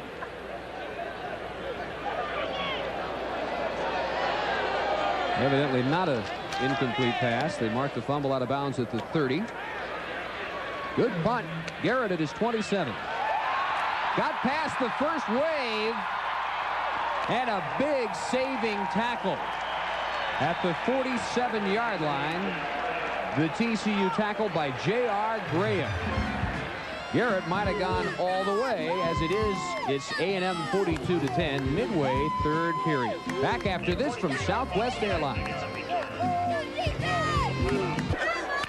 Baylor's messing with Texas. They lead in the second quarter 10-3. Here, A&M 42, TCU 10. A&M needs a tie between the Bears and the Longhorns, and to win in Austin next week, they can go to the Mobile Cotton Bowl, or else take on Brigham Young in the Holiday Bowl, December 29th. And Pavlis is the new quarterback for the Aggies. Wilson and Lewis still in, and Darren Lewis, TCU territory, 9 yards to the 45. Now, a lot of people would question leaving Darren Lewis in there. I don't. I don't think this is in any reflection from A&M trying to run up the score. They're just letting a tremendous running back that's got a host of records. They're letting him set his record and make it good. So I don't think that Jim Wacker certainly wouldn't hold that against the Texas A&M team. This is just mounting up those yards. Robert Wilson is chased and dropped for a loss. Chased out of bounds by LaJuan Kyles and Reggie Anderson. On the previous carry, Lewis went over 100 for the day. His 21st attempt, he's got 105 yards. And Lance Pavlis, the senior from Tomball, 61%. Actually, to be technical this year, 60.8%. And it's an important decimal because by 1/10%, he can set the school single season record if he holds to that number. Kevin Murray, 60.7% in 1986. Pavlis for the first down. Catch Oliver, 38 of TCU. Larry Brown had the coverage over there. Pavlis, a big day in this game last year. He hit 12 of 19, 193 yards. In the Aggies' 44-7 victory, that was punctuated by some 9 TCU turnovers and only 1 turnover by the Frogs today. That led to the Larry Horton interception return, so it was costly. But they've had other problems this afternoon. Pavlis, after the fake to Lewis, has Derek Ware, and a big hit by Tony Rand. Ball was popped loose, but they say after he hit the ground, and Ware with his 11th catch his junior year. Big 245-pounder from Sacramento hit by a little 174-pound Tony Rand, and the ball went free after he hit the ground. They are at halftime in Waco. Still 10-3 Baylor. Pavlis with all day. Cross pattern to the 5-yard line for Shane Garrett. Boy, is he thrown with authority. There's a flag late on the play right where the tackle was made, but Pavlis just drilling the ball in there. 19 yards on the first catch of the day by Garrett, another senior outgoing from Crowley, Louisiana. Attack on personal foul, TCU. We'll look for it. Again, watch this. Look at that ball. Just boom. Just drilled right in there on that corner pattern. Let's see. He's down there. There's the spear. They called the spear by Rand. First hit was by Calvin Jones, and then the spear by Rand. So half the distance, first and goal. 3-yard line. The Aggies have scored on all 6 of their trips inside the Frog 20 today. This being their 7th.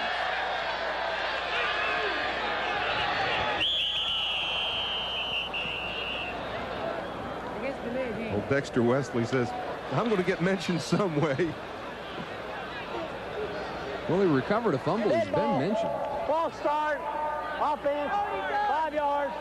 First down. And those little 6'4", 265 freshmen on this A&M team. Pavlis staring into the sun. 5:38 and counting. Third quarter. Aggies 42-10. They're going to make it 18 straight, barring a miracle, over TCU dating back to 1972. Last Frog win was 13-10. Lewis inside the original line of scrimmage, about the 2-yard line. Adon Casas, backup weak side linebacker from Freer, Texas, a senior, dragging down Lewis, and BYU adding to its margin. Now underway in the third quarter. Baylor by 7.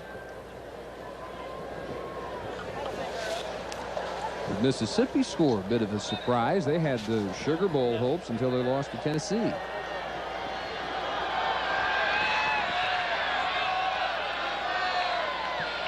Second and goal, Aggies. Darren Lewis, touchdown, his 3rd of the day.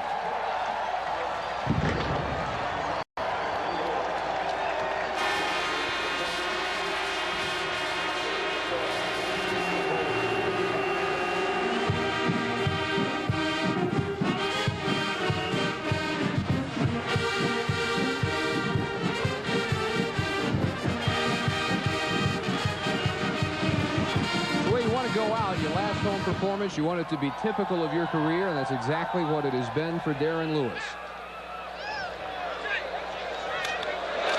Talbot again, 49-10. Lewis's 23rd carry of the day gives him 113 yards and 3 touchdowns.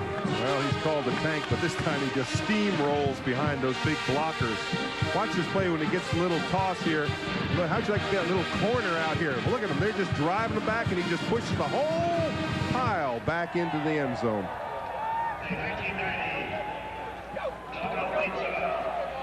Aggies by 39, 4:40 still to go, third quarter.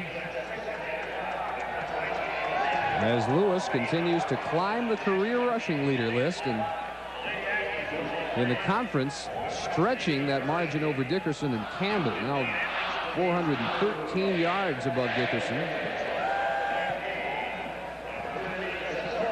137 yards from becoming the 5th man ever to gain 5,000 rushing yards. And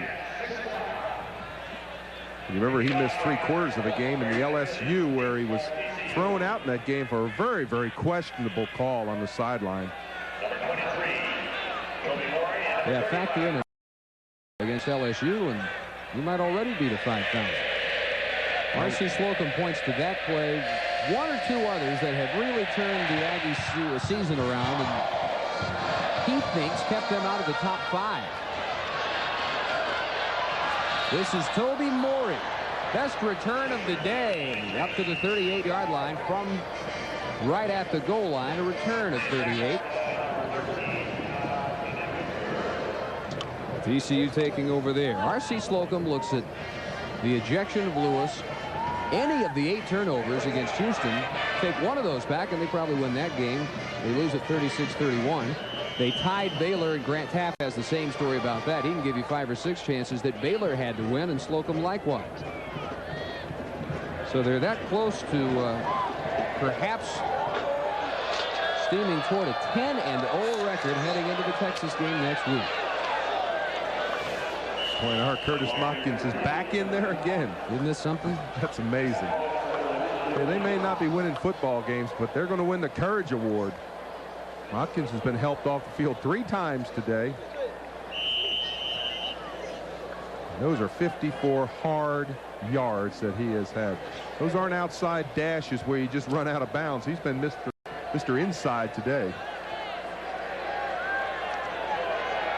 Pick up of 5, 2nd and 5. And Modkins again. Quentin Coriat almost in the Frog backfield. Junior from Baytown Lee. 4th leading Aggie tackler. Conference standings coming into today. Undefeated Texas struggling, trailing in the third quarter 10-3 against number 2 Baylor. Aggies will be 5-1-1 once today is done. They'll drop TCU to 3-5 along with Rice and Tech. Arkansas leading SMU in the battle for the bottom of the rankings, and Houston has completed its conference schedule at 7-1.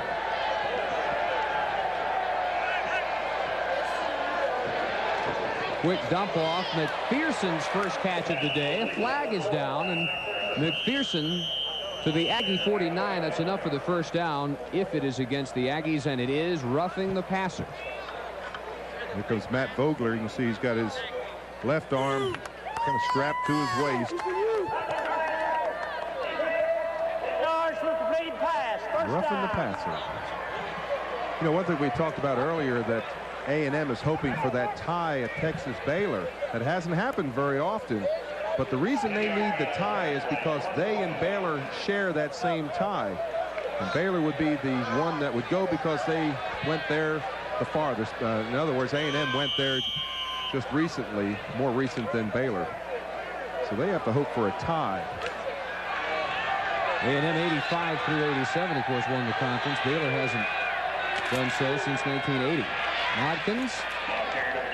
First hit was from William Thomas. And the Aggies still have their dreams of being in Dallas New Year's Day. Of course, they obviously have to hang on to this win and beat Texas. And Texas and Baylor last tied in Darrell Royal's first year, 1957.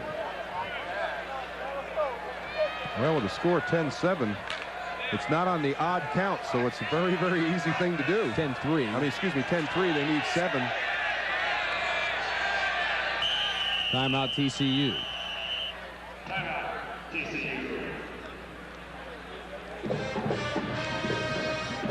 Jim Wacker and the Frogs had their dreams of Cotton shattered when Baylor defeated them in Fort Worth. Texas, we said, trailing at Baylor today. Even if they lose today, if they beat the Aggies for the first time in 7 years, they still win the conference and go to the Cotton Bowl against Miami. Baylor, if they hang on and win today, has to hope for a tie or a loss by the Horns next week, and they can go. And for Baylor, it's all or nothing, because the Independence Bowl needed a commitment. And obviously, Bears can go to the Cotton Bowl. They're not going to say, yeah, we'll go to Shreveport until they know whether they can go to Dallas. So the Independence Bowl said, well, we'll have to look elsewhere. And there's a chance that Texas could finish 8-3 and not have a bowl.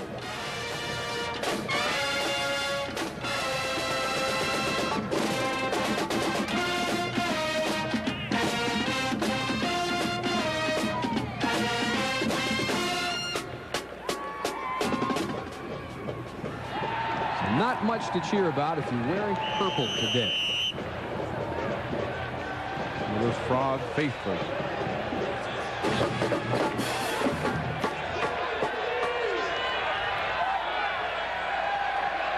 Darren Schultz after the timeout, 2nd and 10 on the A&M 34.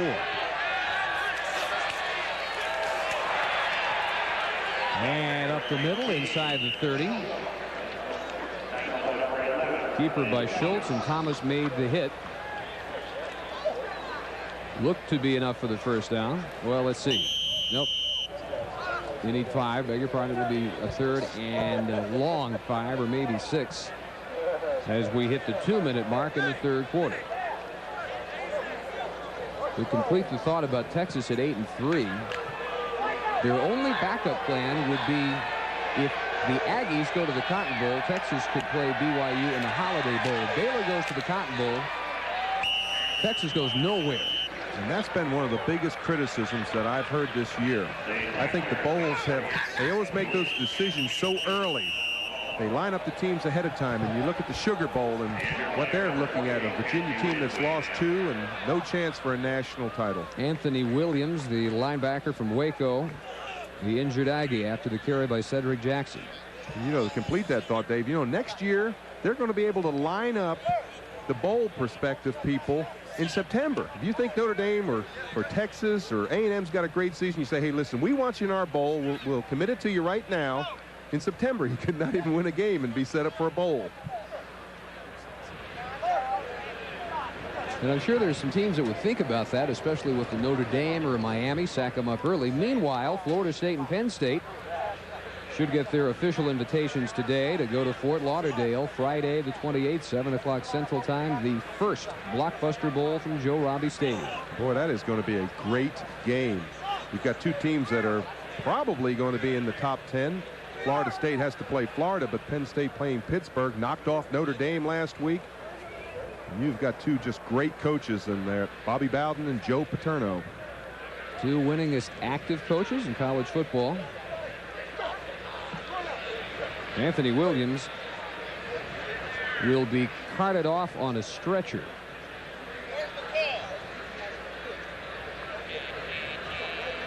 Dead silence at Kyle Field. Well, since there is, I'll tell you a fun story yesterday. I was watching a high school football game here yesterday, and I noticed the defensive lineman down there, number 88. I said, boy, that 88's good. Somebody said, that's Sam Adams. Well, I didn't know Sam Adams. And I said, just in passing, I said, you know, I played with a player named Sam Adams with the New England Patriots, a good friend. And somebody said that was his son. So I went down, saw Sam Sr., saw Sam Jr. He was a Patriot. Yes, he was, a New England Patriot when I played there. And they say that Sam Jr. is probably the best defensive lineman, not only in Texas football, but in most of the nation. So he's better than Mark Rowe of Asheboro, North Carolina. Big hand for Anthony Williams, the Aggie tackling leader. Second team all-conference last year, just as a sophomore. In Waco, Texas ball on the Baylor 36, and they had tied it up and bidding to go up for the first time today.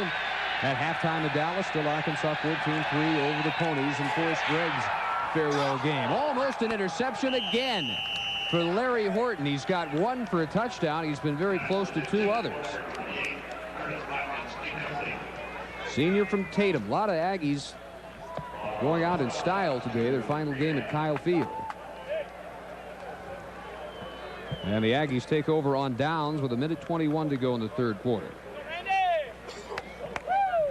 Darren Schultz has gotten a hit or two that you'd think the butterfly should be gone, and he can settle down for the fourth quarter. Well, I know the butterflies are gone. The only thing I'm concerned with Schultz is the fact that he didn't get any snaps this week. Didn't think he had a chance to play. Vogler played last week with that separated shoulder and got hit several times, and all of a sudden he's thrown in there as the quarterback, and he's got to take his team and lead them in the entire fourth quarter. Well, Randy Simmons is in for Darren Lewis, and he spins out across the 30. This is the heir apparent. Simmons, a junior, 2-year letterman from McKinney. He had just about the same reputation coming out of high school as Lewis had, and has had the misfortune his entire career being behind Darren Lewis. But this year has averaged 7.6 yards per carry. He's got 5 touchdowns, about 1 every 10 attempts. And he was the intended receiver on a tip pass from Pavlis, which will bring up 3rd and 8. Not a bad second team backfield. Lance Pavlis, Randy Simmons, and Doug Carter, Michael's brother. And a few folks need to wake up. We got more football. The turkey hangover. Pavlis deep over the middle. TCU's 48-yard line. Nice stretching grab by Shane Ball, the tight end. Aggies go 4 deep at that position. When we talk about stretching, this is one of those balls that you have to look in. It's high. You go up for it. Excellent hands. And all of a sudden you say, where's that guy been? Wow. We've seen Ransom, Ware, Call, also Greg Short. Play action for Pavlis. Floater.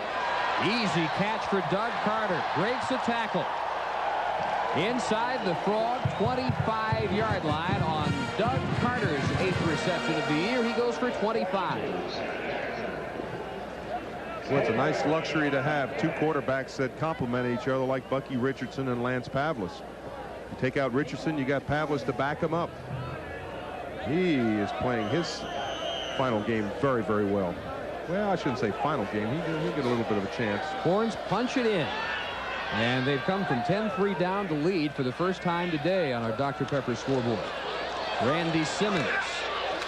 Second effort to the 21. Simmons can sympathize with Matt Vogler. He separated his shoulder in this game against TCU last year. And that is the end of the third quarter. Pavlis and the Aggies 49-10 over TCU. 15 more minutes from Aggieland as we return after these messages from your local station. This is the Raycom Sports and Entertainment Network. 3, we've never been licked. Carrying ahead near the 15 was Simmons. He needed the 14 for a first down. Don't think he got it. Sad Jackson. And Casas with contact on Simmons. Well, our producer, David Handler, somehow stumbled upon, like in a Sunday matinee, that movie from 1943, all about the traditions at A&M. It had the World War II plot involving some Japanese students. That made it very timely in its time. And if you're an Aggie fan, it is a treasure.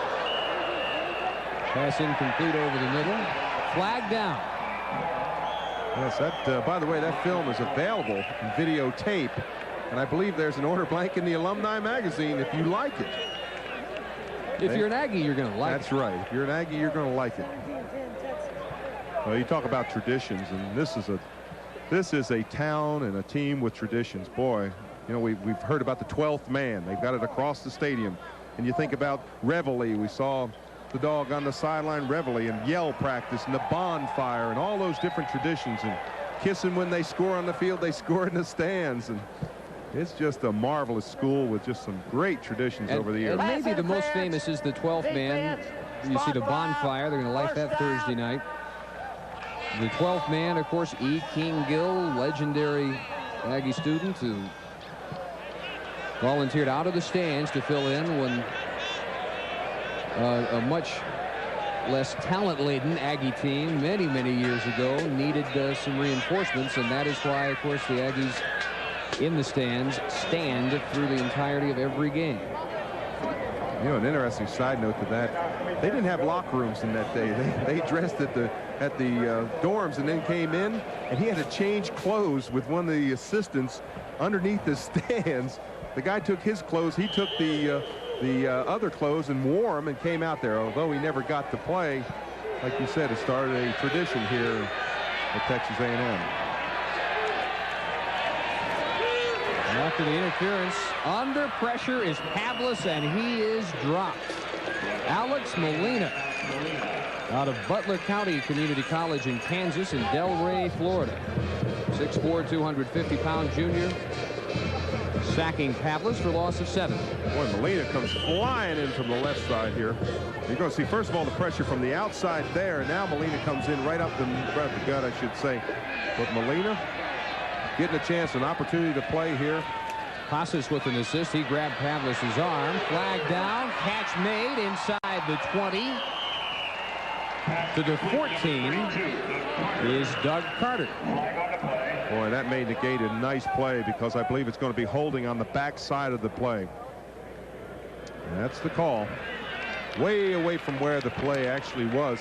It's on the back side of the play as he rolled out strong side. He got caught for holding on the back side of it. Holding. Offense. Still second. R.C. Slocum, of course, for many years an assistant here. Took over for Jackie Sherrill. He's taking the Aggies to their 5th bowl in the last 6 years, including 3 Cotton Bowls and the Hancock Bowl last year. Moving to the Holiday of the Cotton this year. Second and goal. That's not a misprint. Second and a mile. From the 40-yard line. This might be a record if they convert it. And a big chunk here again. Carter inside the 30. Sad Jackson with the hit. And again a flag is down. This flag from way on the opposite side of the field, and the Horned Frogs are applauding. Well, if this is an ineligible downfield, boy, it's going to make it second and a mile. What happened? About to be second down. I believe that's what it's going to be. There's the call. An ineligible receiver downfield. That's a lineman. I believe that may be Keith Alex. Number 67. See him going downfield onto the left of your screen there. There he is again. He's ahead of the receiver who was downfield. And Troy Whitmore, the backup center, even ahead of Alex. Take your pick.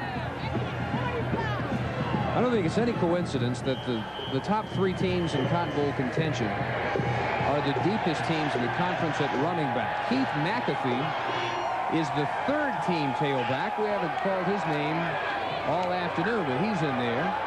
As Pavlis again over the middle, completion. Cornelius Patterson. Now that was 3rd and goal from the 45. Now 4th and goal from the 29. But the previous point, you got McAfee, the fastest Aggie running back. He averages 5 yards a carry. And he's behind Lewis and Simmons. McAfee will be back. Let's check it. The scoreboard corrected. It is 3rd and goal. Pavlis sees the opening in the middle, and it closes in a hurry, and the ball is loose. They may say it was down at the 25-yard line. Ellisor jumping on it. Molina with the hit on Pavlis, and now 4th and goal. And the Aggies will bring on Lane Talbot. I think it was me. I'd almost try to score. I don't know which is worse, trying to score the touchdown or kicking the field goal when you're ahead 49-10. Talbot, a senior from Beaumont, 10 of 14 this year. The longest kick in the conference, 59 yards. To his credit. This one from 42 into the wind is wide left.